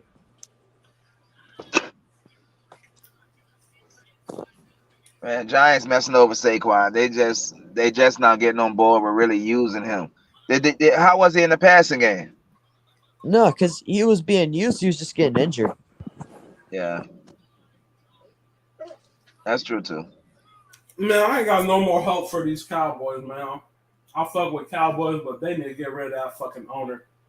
I don't, because I live in Dallas, so I like to see him struggle. They need to get Mike McCarthy out that door, too. Bro, they about to. Bro, the whole plan, I swear to God, I really think the whole plan this year was to sabotage Mike, man. They didn't give him nothing. They didn't add anything. They only took away. Not only need a new coach, they need coaches, they need new GM. But that's what they want, bro. I'm telling you, Sean and Jerry talking. He's gonna be the head coach of the Dallas Cowboys next year, guaranteed. I guarantee. Bro, I can see it. I can see by the way they talk. I can see by the way Jerry talk, because I live in Dallas, so I always listen to him. And down here they always asking him about that on the radio. You know what I mean, bro? I'm telling you, by the way Jerry answer these questions, by the way Sean answer his questions, me being around Sean all this time, since he been there, bro, I can 100% say Sean Payton is the head coach of the Dallas Cowboys next year. 100% positive. Hey, y'all, anybody want to hear something funny? I'll do a better job than Mike McCarthy. I'll do a better job than Mike McCarthy. They made sure he was gonna struggle this year, bro. Yo, what's up, Hoodie? Ain't nobody letting you talk. I know, right? You know what I'm saying? On my own show, I can't even say nothing, huh? Isn't that crazy? God damn, I forgot you was there. But yeah, everybody knows Big Low Country, right? The Falcons YouTuber. Yeah, so I saw that. He was live, so I popped in to show him some love, sent him a super chat, and I sent him the funniest super chat because he started laughing. I put, man, I love you, Big Low, but I have to tell you something. I won't ever use the phrase 28th degree anymore after today. Y'all showed some heart, man. Gave me a heart attack. I'm going to say 26-10 from now on, since we got our own comeback now. And he started laughing. The man was like, oh, okay, you got me on that one. Speaking of that Falcons. Hey, did you see Big Low post afterwards, after the game? Where he did like a minute post, and then he showed some Saints fans celebrating and all the empty seats. Yeah. Hey, y'all should see the video of Aaron Rodgers hugging Justin Jefferson. Man, he looking like, damn, I wish I had you. For real, imagine what they do together, bro. Hey, I ain't gonna lie, Justin Jefferson smiling like a mug. Hey, got it right. Imagine Aaron Rodgers, or no, not Justin Jefferson, and like Josh Allen. I mean, Stephon Diggs is good, but I'm actually never mind. I take that back. Stephon Diggs is almost to Justin Jefferson's level. No, he definitely is. Stephon Diggs is a problem, bro. Well, I was about to say he's definitely on his level, bro. Yeah, I'm not gonna even disrespect Stephon Diggs, bro. Right, like he a problem. He a problem for every team that he plays. Like he a problem. Hey, he a problem, bro. Hey, God creation. Yeah. Did you see the DeMar Davis interview after the game? No, what happened with it? Oh, you didn't say it? This fool took a freaking Atlanta flag. Oh, you talking about that? He captured the flag. We literally captured the flag from Atlanta. That's gonna be a meme forever. Him capturing the flag. DeMar Davis captured the flag. Bro, what a heartbreak for Atlanta fans, bro. Yeah. Bro. I ain't gonna lie, bro. Bro, Man, and look, Big Q, I was watching Big Q, and Big Q called it, bro. He's like, man, they known for collapsing.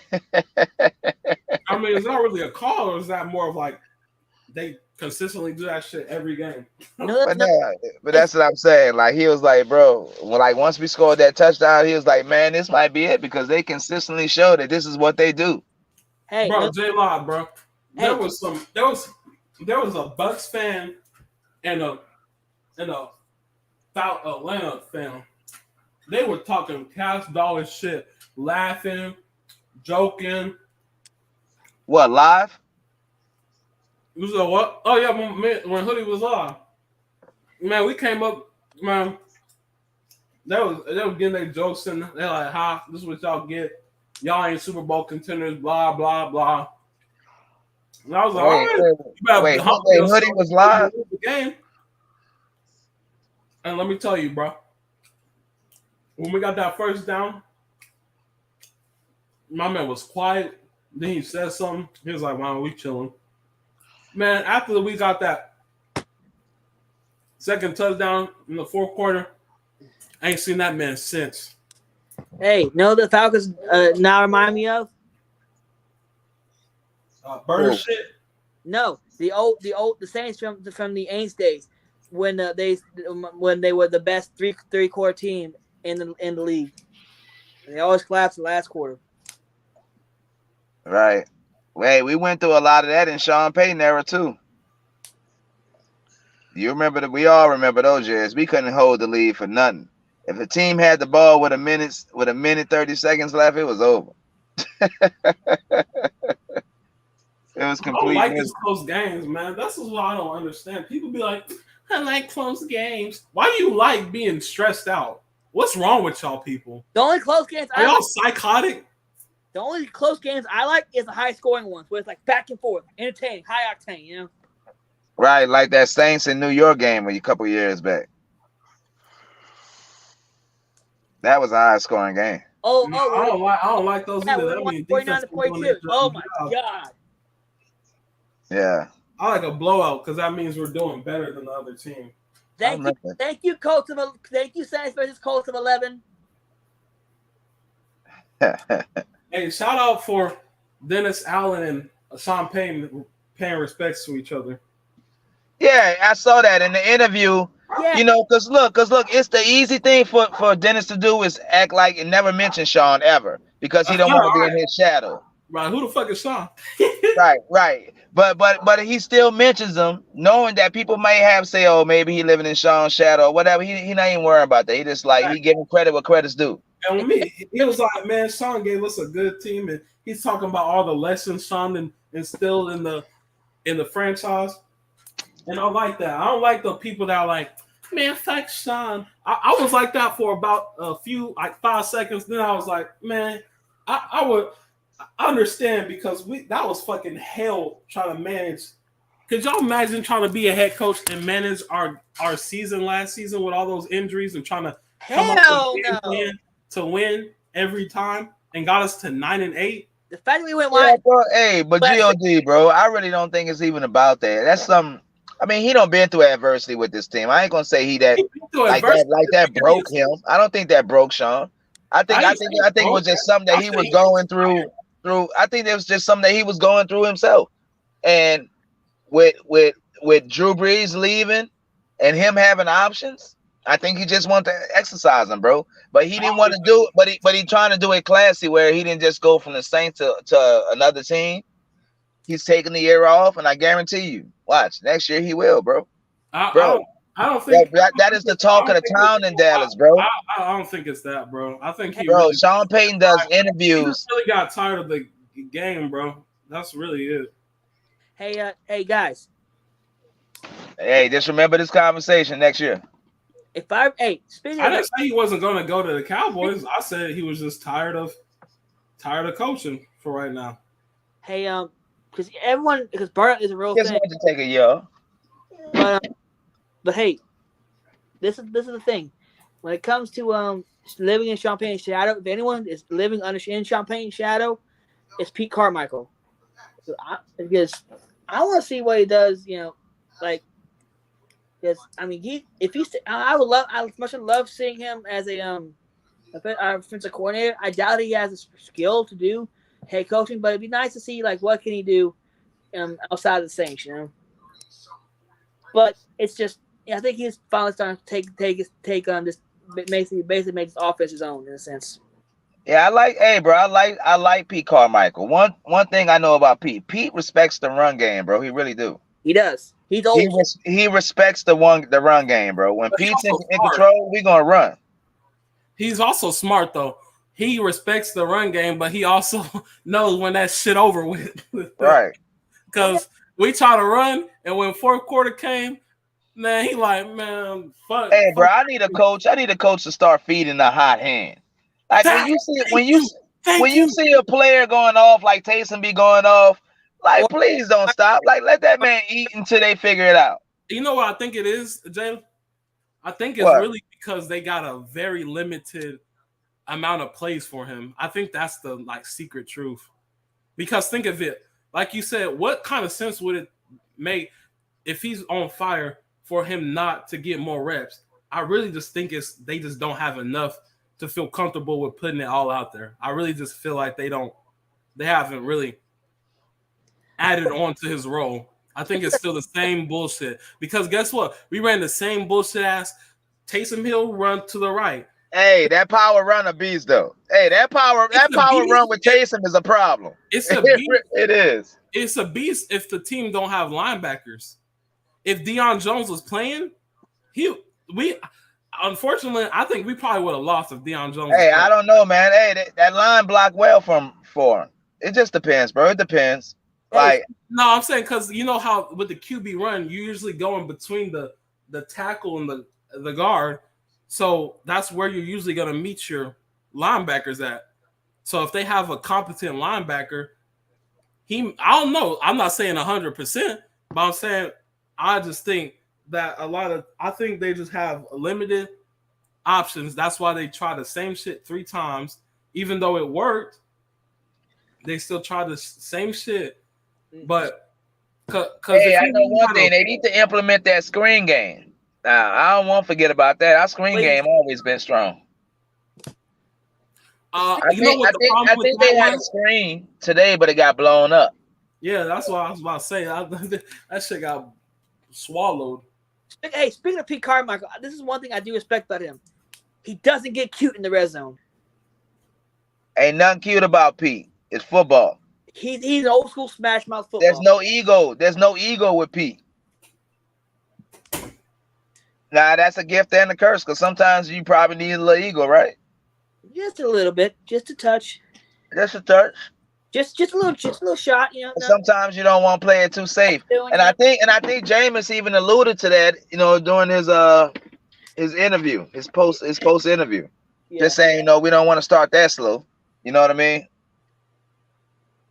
But yeah, hey, I think the more and more they get comfortable with Jameis just throwing the ball, I think like we need to start opening up these games a little faster. And I think that's going to be a goal this week, to start fast. And I know that's ringing in Dennis Allen's head because that was always Sean Payton's word. We need to start fast. By the way, I'm glad that there's one place thing for my defense I want to take away from this game. I'm so glad we won a turnover battle. That's one thing I like. 0 turnovers. That's what I love. No. Means our defense caused 2 turnovers. We didn't, though. Our offense didn't turn the ball over at all, which means we won the turnover battle and against the Atlanta. Yeah, that's what I'm saying. I'm happy that Jameis didn't turn it over because the national media would turn one interception into like he has to be careful. We still don't know, but he's taking care of the ball. He is. He's learned thanks to Sean Payton and Drew Brees' tutelage. He's learned to know when to play aggressive and basically be the hero, but also when to play smart football. You know. And look, I ain't gonna even say learn. I'm gonna say he's learning. He is. He's like I said, he's still going through that process of going between being too aggressive and being too passive and being passive. You know, that good balance. And that's what I think Drew Brees came into play. Yeah. But I tell you what, if he's ever down, that's why Jameis always shine. Like Jameis always shine. I think he's up there at the top with 4-quarter comebacks, right? Yeah. With quarterbacks in the league. Because that's when you take the gloves off Jameis and you just allow him to throw that thing, man. He's really good at it. And he's really good at a 2-minute offense. He is. And he went Super Saiyan this last quarter. He really did, bro. He's like, we're down 16 points. I'll do it myself. Bro, Jameis is a quarterback that you can actually put the game on his shoulders. He likes it like that. And it shows he's a natural born leader. See, this is why my brother-in-law was a Tampa fan when they had Jameis. He always rolled with Jameis, and I can see why. Yeah, because it's hard not to ride for Jameis. You know what I mean? Defense and O-line, but he had great weapons around him. And when he got weapons, and you using him right, bro, Jameis is a problem. Oh yeah, you use him right. Oh god, it's gonna be problems all day. But look, I just think we got to gel a little bit more. Yeah. I mean, like I said, this is our first real action because this is the first year that we really played no starters, except for like one game, right? But one series, one drive actually. Right, and then playing the Chargers. That's what they call their best game or a real game. Now it's changing, bro. But we need to understand that repetition is what you need to actually, hone in on your skills. And they didn't get that this all season. So that's why I'm not really judging the run defense or anything from this game. But from this point on, I am. Yep. Hey, Hoodie.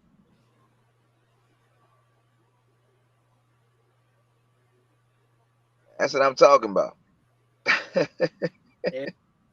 But yeah.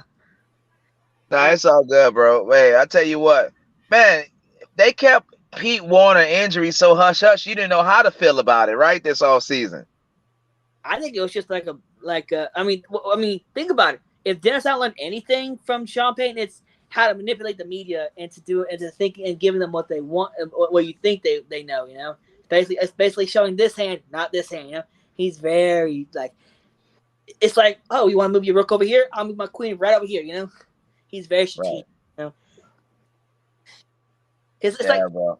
Don't see into the future. Like, all right, if I tell them this, they're gonna talk about this now. But if I don't, they're not gonna know what the hell's going on. So it's like, oh man.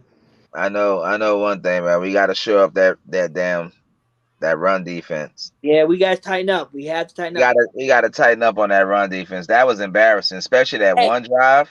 Yeah. That one drive where they ran was like 8 runs in a row. Yep. That was embarrassing, bro. Hey, this is a simple. When it comes to defense, I have one simple philosophy: 3 and out.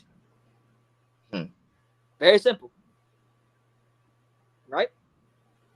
Look, we all know what it is. It's hard in this league, bro. But that's what you want, Hey, and that's what we got when we needed it. You know what I mean? For the most part, we got the stops when we needed it, bro. We did get the stops when we needed it. But hey, guys, my phone is literally about to die. Plus I got walk the wire over here. So yeah, I guess I'll catch you guys later. All right, bro. Yeah, I understand, bro. My phone kept dying. I had to come inside my car because it's the only place that charges fast enough to allow me to talk at the same time. I understand. Yeah, and the thing, it's not, and my core's starting to act like wonky. Yeah, I know what you mean, bro. That's how they make those cores, bro. They're not made to last. They're made to continuously buy. They're gonna wear off. They're gonna wear out after a certain amount of energy that's used. Not the wire, it's the cube, Yeah. But anyways. Well, who that, man? Who that to you? I'll catch you guys on the flip side. All right, that's what's up. Who that? So who's all that? Who's that? God of creation? What? Charudas. Hey, I tell you what, I'm feeling good though, bro. I'm feeling decent. It left some question marks in our head, right?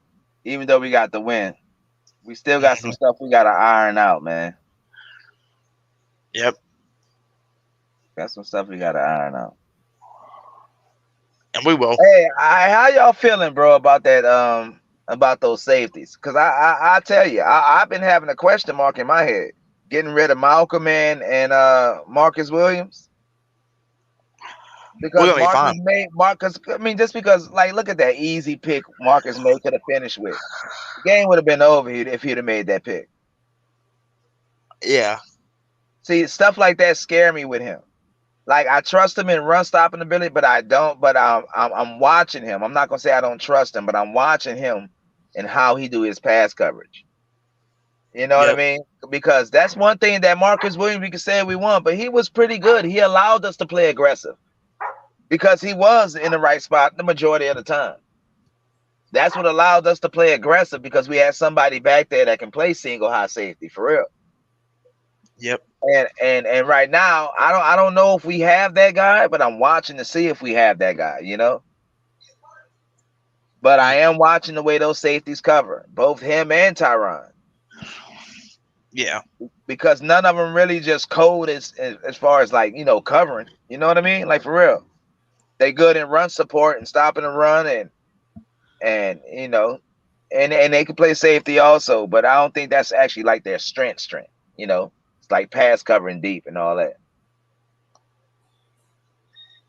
But you know, I was happy with the way they played. I wish May would have came up with that damn interception though. That would solidified his performance for today. You know, would have made us Yeah. feel good. Would have made us feel good on the inside. You know, it's still some, but it left question marks. It left some answer like our wide receiver core. We know them boys gonna do what they gonna do.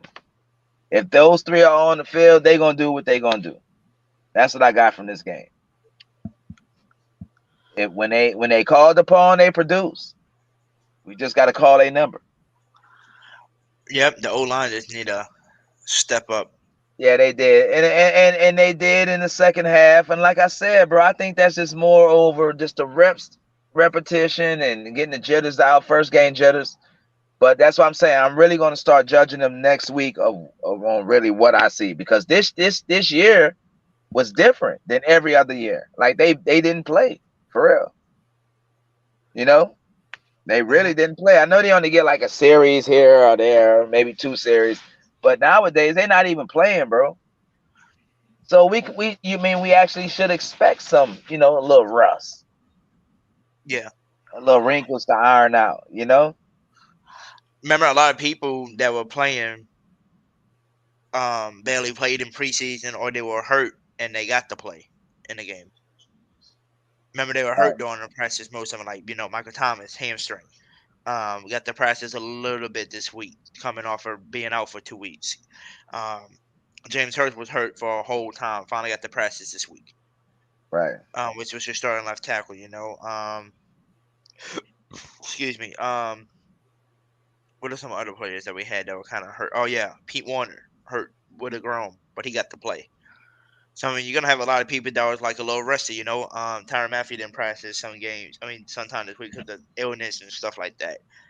Marcus May was hurt during the preseason a little bit and was getting healthier.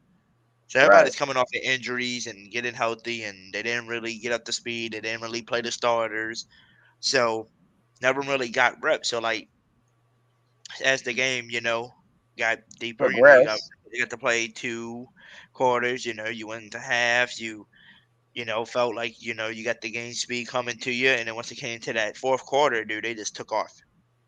Right. Like I said earlier, I'm so happy Atlanta was stop running that damn ball with Patterson downhill. Because that was giving us fits, man. But they did start to stop that though. Also, you know what I mean? The reason that they didn't do it as much is because they wasn't in those running situations as much. They was in third down and like 6. Where that's a passing, which means they're gonna normally pass it. So they stepped up, bro. I just like I said. And what we also got to understand, Hoodie, is that these Atlanta and Saints games go like this. Period. No matter what the record is, and that's what we ain't really been talking about. You got to throw the records out. It don't matter between these two teams. It's always a close game. At one time, when we had years with us, all the games being decided by what, 3 points, right? So I'm just saying, between the Saints and the Falcons, man, it's just always a crazy game. Like this was crazy. This this is a crazy game. All the way to the end, bro. All the way to the end, to the block kick. Yep. But it was a good win for us. It's what we needed. I mean, at the end of the day, I think we had a better team. I think we just started slow. Yeah, trust me, we're a better team. Everybody knows it. It was just a slow start, rushy start, and like the people in the interviews earlier, Jarvis, Michael Thomas, and all of them both said, just wait till we start clicking on our cylinders. Wait till they said yes, we might have started off bad, but it ain't always how you start; it's always how you finish. Right. That's what you got to love about them. Like we said, so what this game even showed me? It showed me that no matter how many points we're gonna be down by this year, we got a team that is very explosive I can come and back. and that can come back quick. And Because this that's thing, all. Hey, you need this game in those Super Bowl winning years. You know what I mean? yep. To let you know that you always got a shot. And we had this same game the year that we won the Super Bowl, that Miami game, when we was down by 21. Mm-hmm. That on that It was the Miami 2009 game. year. And we Yep. came back and won that year. And I think that's the game that really solidified us as far as people's like, the Saints are really good and they can win the Super Bowl this year. You know what I mean? Like, that's the game that made that team. I think that's one of the most memorable games that they played that 2009 season was against Miami when they made that comeback, because that shaped their mind that no matter what we go through, we can win. And that's important to have that type of confidence on the field and everybody truly buying into that when everything looks like or everything's stacked against you. It's good to get that type of win out the way. You know what I mean? It build like they used to say old school. It builds character going through adversity, right? Mm-hmm. So I mean, this thing though. I mean, you was down 16 with 11 minutes left, and you made that comeback. right, And that shows you. that's something that you can build on, man. That's powerful. Yeah, like I said earlier, that shows you that we have a good chance of coming back. Yeah, you might play difficult teams, like harder teams that might have better coverage, but it doesn't look like it doesn't matter. I mean, some people say AJ Terrell's a top 5 corner. Look what he did when we started clicking on our cylinders. He couldn't guard nobody. Bro, honestly, I never even heard of that guy. Like, he was in the league last year. Uh-huh. He was a rookie last year. Okay. I guess it was just Atlanta. You know what I mean? I didn't pay attention to him. How was he though? He pretty solid. I think he's solid, but that's the one that got burnt and beat the crap out of by Jamar Right. Chase. That's right.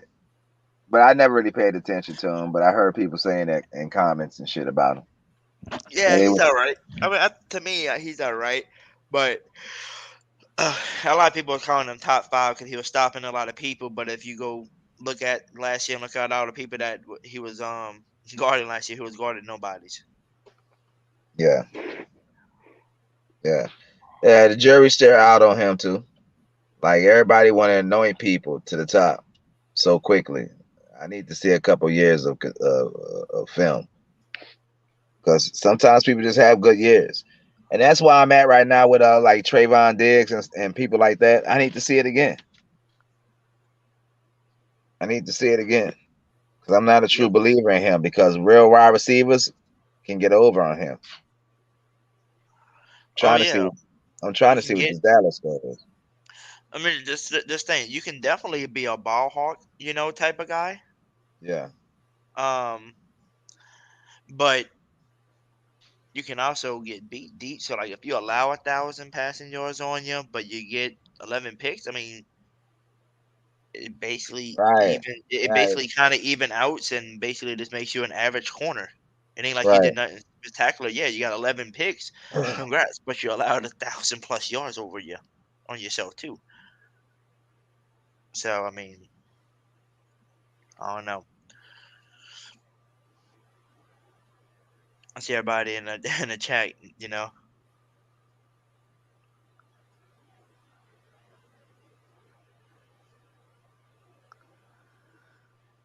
I was watching this interview with Deion Sanders, and he said with a cornerback, one of the scariest things you can do is have success, because you start to feel yourself, you start to be more aggressive. And he said, and then if you go through a year where your aggressiveness is kind of like hindering you, you're being too aggressive. He said, now you start to question yourself. He said, from that point on is where you find yourself as a cornerback. He said, you got to find that fine line. He said, when you go through that, that's when you find it. He said, I went through that in high school. you know how Deion. He said he had his talk it all up. right. He said, I had my moment in high school. College and NFL, I was already there. Who that to Brian Sanders, man? $5 bomb. He said, I have just a little more gray hair after that one laugh out loud, courtesy of the New Orleans Saints. We like that. Who that? Yes, sir. Who that to you, Brian Sanders? Thank you for the $5 bomb, and he also dropped a $20 bomb earlier when we first started up the watch party earlier. So, thank Oh, you that's for the what's super up. chats, my man's, and who that to you. And I like what D Granger put in the chat. He put, or if it's a C, I can't like I don't know, but says great win, but boy, we got some serious work to do. Yes, we definitely got some work to do. It was a good win to come back like that. But You heard what you are Dennis right. Adams saying? Come with thick We still skin. work. hmm So I Come mean, with thick. it's gonna take some work. But like everybody said, just wait till we get clicking on our cylinders. Wait till we get used to playing with each other. Right. It's gonna be. Hey, how y'all think? How y'all think Teron Matthews played tonight? He did all right. He did good for his first game. You know. That's how I feel too. I feel like the thing is when it comes down to these good players, these veterans, they need to be comfortable. It's just like any player, you know what I mean? But especially a veteran. Veterans, once they get comfortable in the system, that's when you get to see them. You know what I mean? That's when you see who they truly are. Especially veterans like Teron Matthews and stuff like that, bro. But the thing is, they have to get used to it, and I give them like in the middle of the season, basically. When they start to get when they start to get comfortable with our scheme and what we're doing, and they're not thinking so much, that's when you get to see the best of them.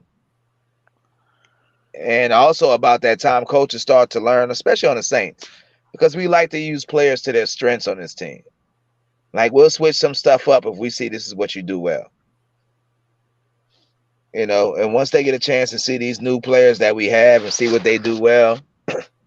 But I ain't lying, bro. I am skeptical about them damn safeties. I am for some reason. I guess I just Yep. need to make sure. I just they're new, so I'm just watching them. Mm-hmm. I'm just watching We them. just gotta. But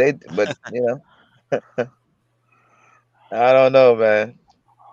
I think I'm the only Marcus Williams like real fan. I really like that guy. Like I know he messed up early in the game, but he was a rookie that year.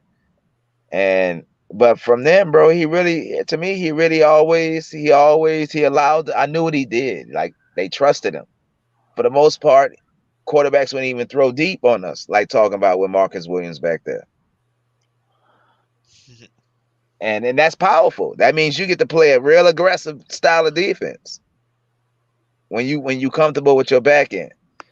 So I'm waiting to see how this back end that we have, Marcus May and Honey Badger, how that's going to be.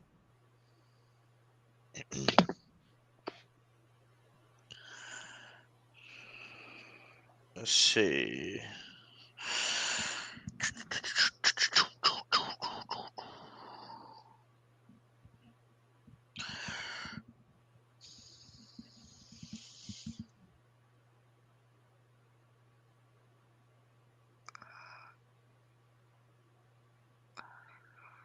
Yeah, they're right. I agree with you, my man. O-line definitely got to get better.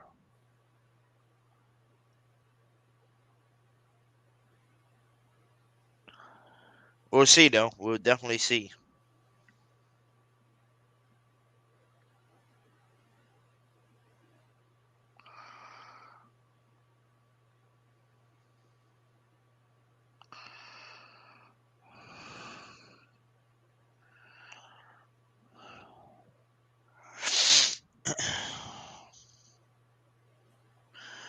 Bounce, bounce, bounce, bounce, bounce, bounce. Jay live in the right. What What's up, up, fella? the right? Man, the way you got to bring some energy, bro. What's happening, bro? What's happening, bro? Nothing much. I'm listening to y'all, man. I just got on it. I just got finished watching the Dallas game. That It's game was over. yeah, that game was pitiful. Yeah, I it mean, is pitiful. oh yeah, that game was literally pitiful. Dallas looks terrible. They look I'm, like they look like they should look, bro. bro, Dallas look horrible. I'm gonna tell you like this. I don't think Dallas could beat Atlanta or Carolina. They look just that bad. You know what's crazy? It's like they forgot how Dak looked without Amari Cooper. Like out of Bro, everything that he had, out of every weapon that he had, nothing got better over there until they had Amari Cooper. if if you would have saw Dak Prescott tonight, Dak Prescott looked so inconsistent. I don't see how they put that over Jameis. That is impossible. Bro, that looks terrible. Yeah, I All of planned this, on watching the highlights and everything after it was all bro. over. No, because the highlights is not because he have No, none. no, I mean like the quarter highlights. You know, the quick condensed first quarter, second quarter, Yeah, third quarter. right. Because dude, it was terrible. But let's talk about these Saints though. I mean, because I didn't get a chance to chime in because I'm rather late. Sorry, guys. Um, How dare you running late? I know, bro. My bad. And You Brady good? looked terrible. So Hey, this yeah, thing they only scored 2 touchdowns. I mean 1 touchdown, and we scored how many? 3. say, bro, Brady got in the red zone tonight, um, maybe 6 times Uh and huh. couldn't score. Yeah, their secondary is not good though, like ours. Yeah, he couldn't. Yeah, he couldn't score. He got in the red zone many times and couldn't score. Also, I think what's his name is gone for the year again. That boy, Godwin? yeah, I don't think he's going. I mean, he just hurt with a hamstring tonight. They're just probably playing it safe with him. He'll be man, probably look, ready for this week. nah, they're not gonna bring him back. They'll be stupid to bring Godwin back and let him play next week, especially against the Saints. I wouldn't even risk it. He he is too valuable. Because let me tell you something. When Paulson and Debo line up against Julio Jones, they go really see how effective Julio Jones is when you got somebody that's sitting across from him and he's 6'3" and a cornerback is 6'1" and a cornerback is faster than him. Then they're gonna really see, okay, well, Julio Jones is not even in the game. No, because trust me, they had Julio Jones lined up against this little bitty guy. And I'm sitting there looking at that, and I'm like, okay, I can see why he's doing what he's doing is because of the fact he's lining up against this little bitty corner who doesn't even look like he's a starter, looking like he's a backup. You know what I'm saying? And another one of the O line, Tampa O line, went down again tonight. He's not coming back. Tampa O line is shot. Oh yeah. Yeah, their tackle went down today, and I think he has a dislocated elbow. Uh huh. Yeah, so he won't be coming back. But let's talk about these Saints, though. I heard Mm-hmm. I heard you, my man, talk about how you kind of skeptical about these safeties that is back there. It's gonna take a while for them to at least not Gel. yeah, to gel together. Not as far as the mentality of how to play defense, because like Tyrann Matthew said, he's been on 4 or 5 defenses, and the concepts of the defense don't change. It's the concept of the people is what changes. And I saw some good things from the defense. I saw some things that had me concerned. But the things that I was concerned about on defense had nothing to do with the passing plays. You know what I'm saying? Because Dennis played very, very, very, very vanilla tonight. And I didn't like that. I didn't like the way the Saints played 10 yards, 5 yards, 8 yards off of people. I also didn't like the fact that nobody really manned up man to man. Like when we play Tampa, it's man to man. 3/4 of the game is man to man, and you just got to beat us. We didn't even do that with Atlanta. And I don't know why. I don't know why. I didn't even see it with Atlanta, and I'm like, why Hey, are we? but you know what? It don't really seem like we was getting beat bad in coverage, like as far as passing, bro. It seemed like it was just that running game that was killing us, bro. Well, see, the reason why the running game was killing us because we had a 4 or 5 man front. If you look at it, you had a 4 or 5 man front with 50. Ugh. I don't know why 55 play linebacker for us. I'm not impressed with him at all. Hey, ain't 55 Ellis? Yes. Uh-huh. I, I like Ellis. No, but I don't like Ellis being on the line. That is not a strong suit for him because in all reality, to me, he's not an effective linebacker. You're supposed to make a difference. Tell me one play that Ellis made that made you go, bruh, Ellis was there.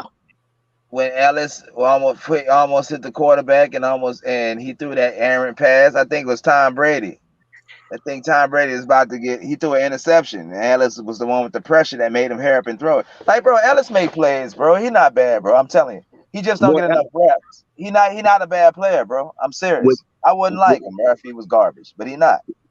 when you talk about somebody like Ellis, and you talk about the people that the linebackers that we had that could have started before Ellis, trust me, he's nowhere near an Eric. All right, so I think you're talking about Wilson, right? Mainly, right? Yeah, Yeah, I believe so. I don't understand that decision. you know, It's one of he those decisions where we gotta be like, I guess I just trust in the coaching staff because they saw this dude every day. right, and I'm thinking he's like a Traquan Smith. Only reason why he's there is because he's been with the system for so long. But as far as execution is concerned, nah, we had much better linebackers that could have played that position better than he did today. And today I was like, why is he out there? First of all, he's not aggressive, he's not effective, and he's just a body that is on the field. And we got a 5-man front with him. If that's the case, put Zach out there. Because they both are like the same person. So I wasn't impressed with that. And if you look at the way that Dennis ran the defense today, he sat in the zone. Not only did he set in the zone, but he had the two linebackers that was. I didn't see any. Do you know how when we play Tampa, you always have those stunts?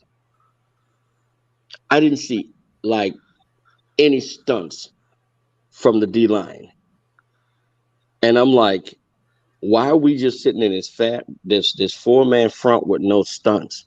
Because those stunts would have destroyed Mariota. Mariota would have been like, whoa, I don't even see where this came from. The same because it confuses Tom Brady. When those stunts happen, it confuses Tom Brady because he has no idea where they're coming from. And I'm like, why didn't we stop? Why did we wait to the full quarter to send a blitz at Mariota? It was 1st and 20. It was 1st and 20. And we still played a zone coverage with a 4-man front. And all he had out there was two receivers. And it's 1st and 20. I would have blitzed that boy with like 6 men coming at him. I would have had him running for his life. I would have, bro. I would have had him 1st and 20. Oh, you gonna get that ball out of your hands, or you gonna run for your life, or you gonna die. There's no options. And I'm like, why is he so vanilla? But I'm thinking, okay, he's just saving this for. That's just like, oh my God. We couldn't do any passing plays in the first half, and then the second half we turn into this gargantua, and I'm like, wait, is this game full of politics? All right, so we're gonna let y'all throw the ball in the second half, and we're gonna play the vanilla defense in the second half. I'm like, bro, this is killing me. So everybody's saving for game 2.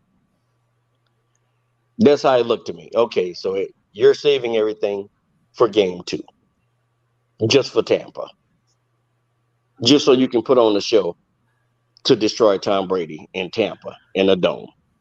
I saw no stunts. I saw no man. I saw Tyrann Mathieu come in and blitz once. I was like, bro, okay, I guess I'm going to take it for what it's worth. And that's my opinion. As far as the safeties are concerned, I think the safeties are going to be fine. One play high, one play low, they'll be all right. Because guess what? Tom Brady's getting the ball out of his hand less than 3 seconds anyway. He's throwing that thing so fast tonight.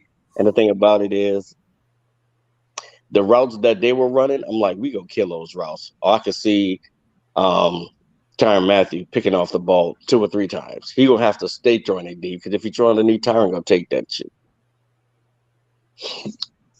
And that's what I saw. Running game, yeah. Offensive line, yeah.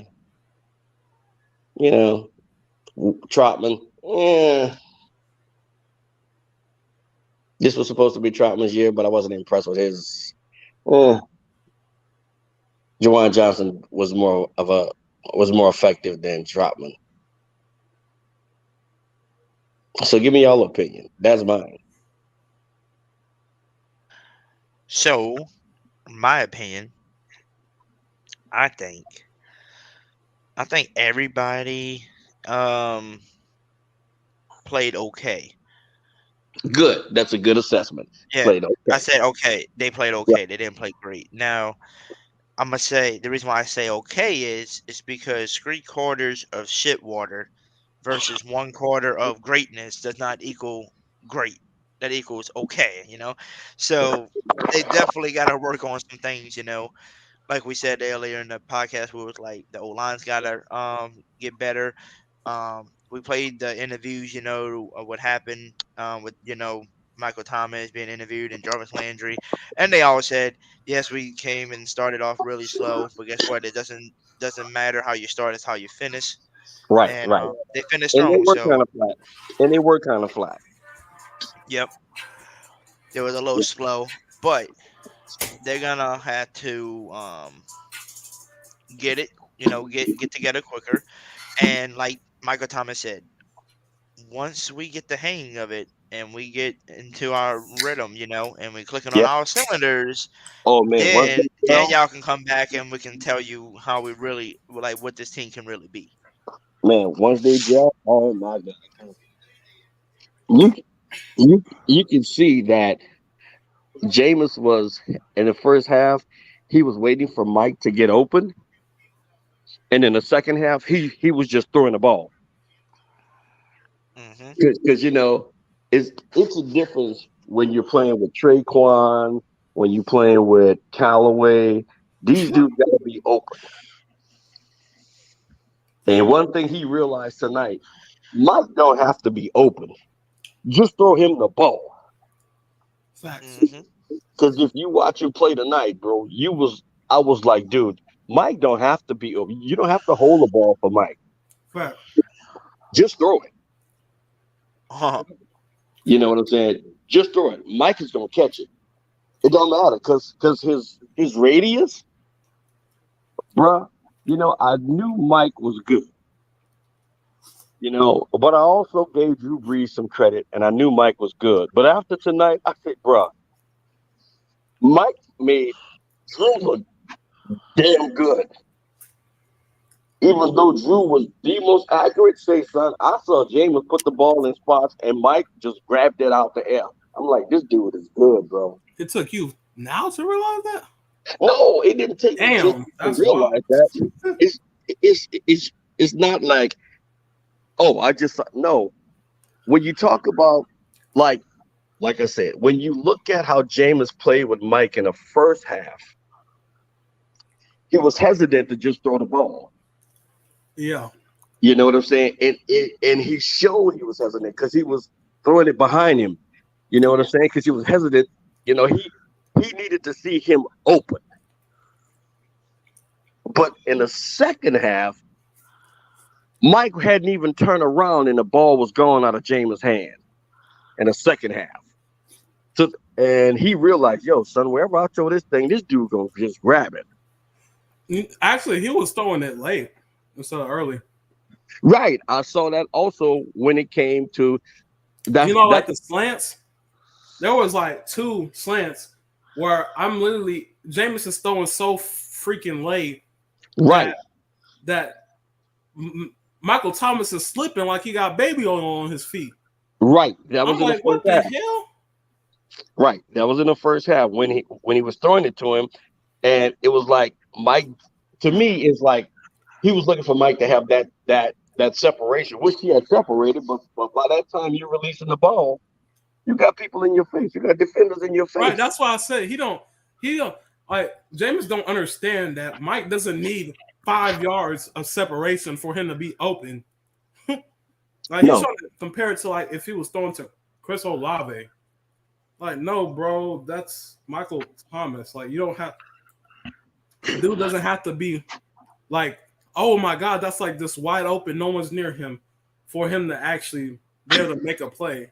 Like that's just Jameis not understanding Michael Thomas at all. And that's why I can see where chemistry, like that's a prime example of chemistry. And the reason why, like with Michael playing with Drew Brees, if that was Drew Brees, he's like, the ball's already in my hand and I'm already turning upfield, but he's throwing it late and I'm over here slipping trying to catch it behind my back. Because he's not, Jameis is not, he doesn't know how to use Michael Thomas. Right. Yep. That's that's a great way to put that. He don't know yet how to use Michael Thomas to his advantage. If he would have known that, every third down play, the ball would have went to Mike. That. He's like, I'm just throwing it to Mike.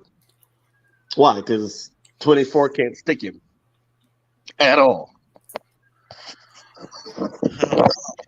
And then I think this week, against the Bucks, you gotta watch another 24. Man, I watched that dude tonight. He Terrell is better than him. Trust me. What? 24? Who's that? That other fool they got over there. Carlton Davis. Oh man, You're worried about Carlton Davis? Carlton Davis. I tell you what, the reason why I said that you got to deal with him is because remember everybody the last time we played him, they all saying he locked Michael Thomas up, but that's when Michael Thomas was literally now Michael Thomas is injured. People just saying shit.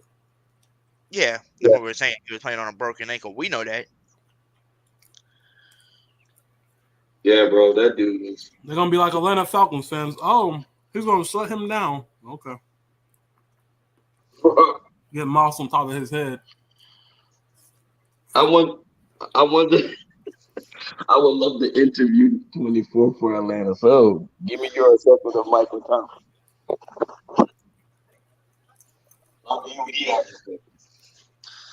We know his son ain't gonna lie about him.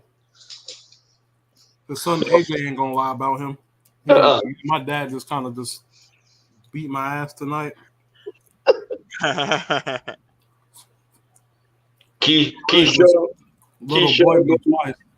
watch Keyshawn be talking tomorrow. Oh, I gotta hear Keyshawn because he gonna say it tomorrow. He's gonna be like, I told y'all. Hey, they're right. Big Low, right? Big Low Country. Yeah, I saw his video. No, yeah, but you saw what I did. You heard what I did to him earlier to mess with him. He was live, and I popped in and gave him a super chat, and I said, "Man, I love you, Big Low, but guess what?" I said, "I'm gonna have to stop using the phrase 28th degree, man. Y'all gave y'all heart out today, and y'all made me have a heart attack almost. So now I'm gonna start using 26 to 10 since we got our own now." Yeah, and he started laughing. Hey man, I saw first he thought it was nice. I saw a girl on Twitter. She has it on her shirt. The 26 to 10. Uh-huh. Yeah, I was like, oh Lord, New Orleans Saints gonna have their own now. Yep. But I don't know. I mean, just think about it. 28 degrees still a worse. That's 25 points compared to 16. Right. And that was in the fourth quarter, right? Yeah. Yeah, that was a 4 quarter comeback in overtime. Yeah. Yeah. But hey man, it is what it is. Yep, I just wanted to come on and say that, man, and holler at you guys. Hoodie, man, keep doing what you're doing, man. You're awesome. And of course, God, you already know what's happening with you, bro. You already know. Who that, fellas? I'm going to bed, man. Peace out. Because remember, I'm an hour ahead. Yes, sir. Yep. Who that, Derek? Who that? You know, Hey, Hoodie. gotta You miss know the why I laughed is because I saw Big Low's video. He was like, he said we gonna see them again. He said we gonna come in there and eat all that gumbo. That was funny. Oh man, I feel him, man. Well, got it, Grayson. Is there anything else you would like to say, man, before we get this podcast out? We've been on for about 3.5 hours. Plus, we was on for 5.5 hours earlier for the game. Over 10 hours of streaming today. Yeah, no, not really. Just good job on being getting back on your ground. Oh yeah, I'm trying my best. You know, with work. Like tomorrow, I work my morning job. I might can stream tomorrow night. Depends on what I gotta do tomorrow night. You know, if I gotta do anything with anybody. Mhm. But if not, I'll definitely probably go live again for sure. Okay. And we'll do another recap. You know, how we feeling because it's the second day. But then again, nobody. I ain't seen no other Saints YouTubers.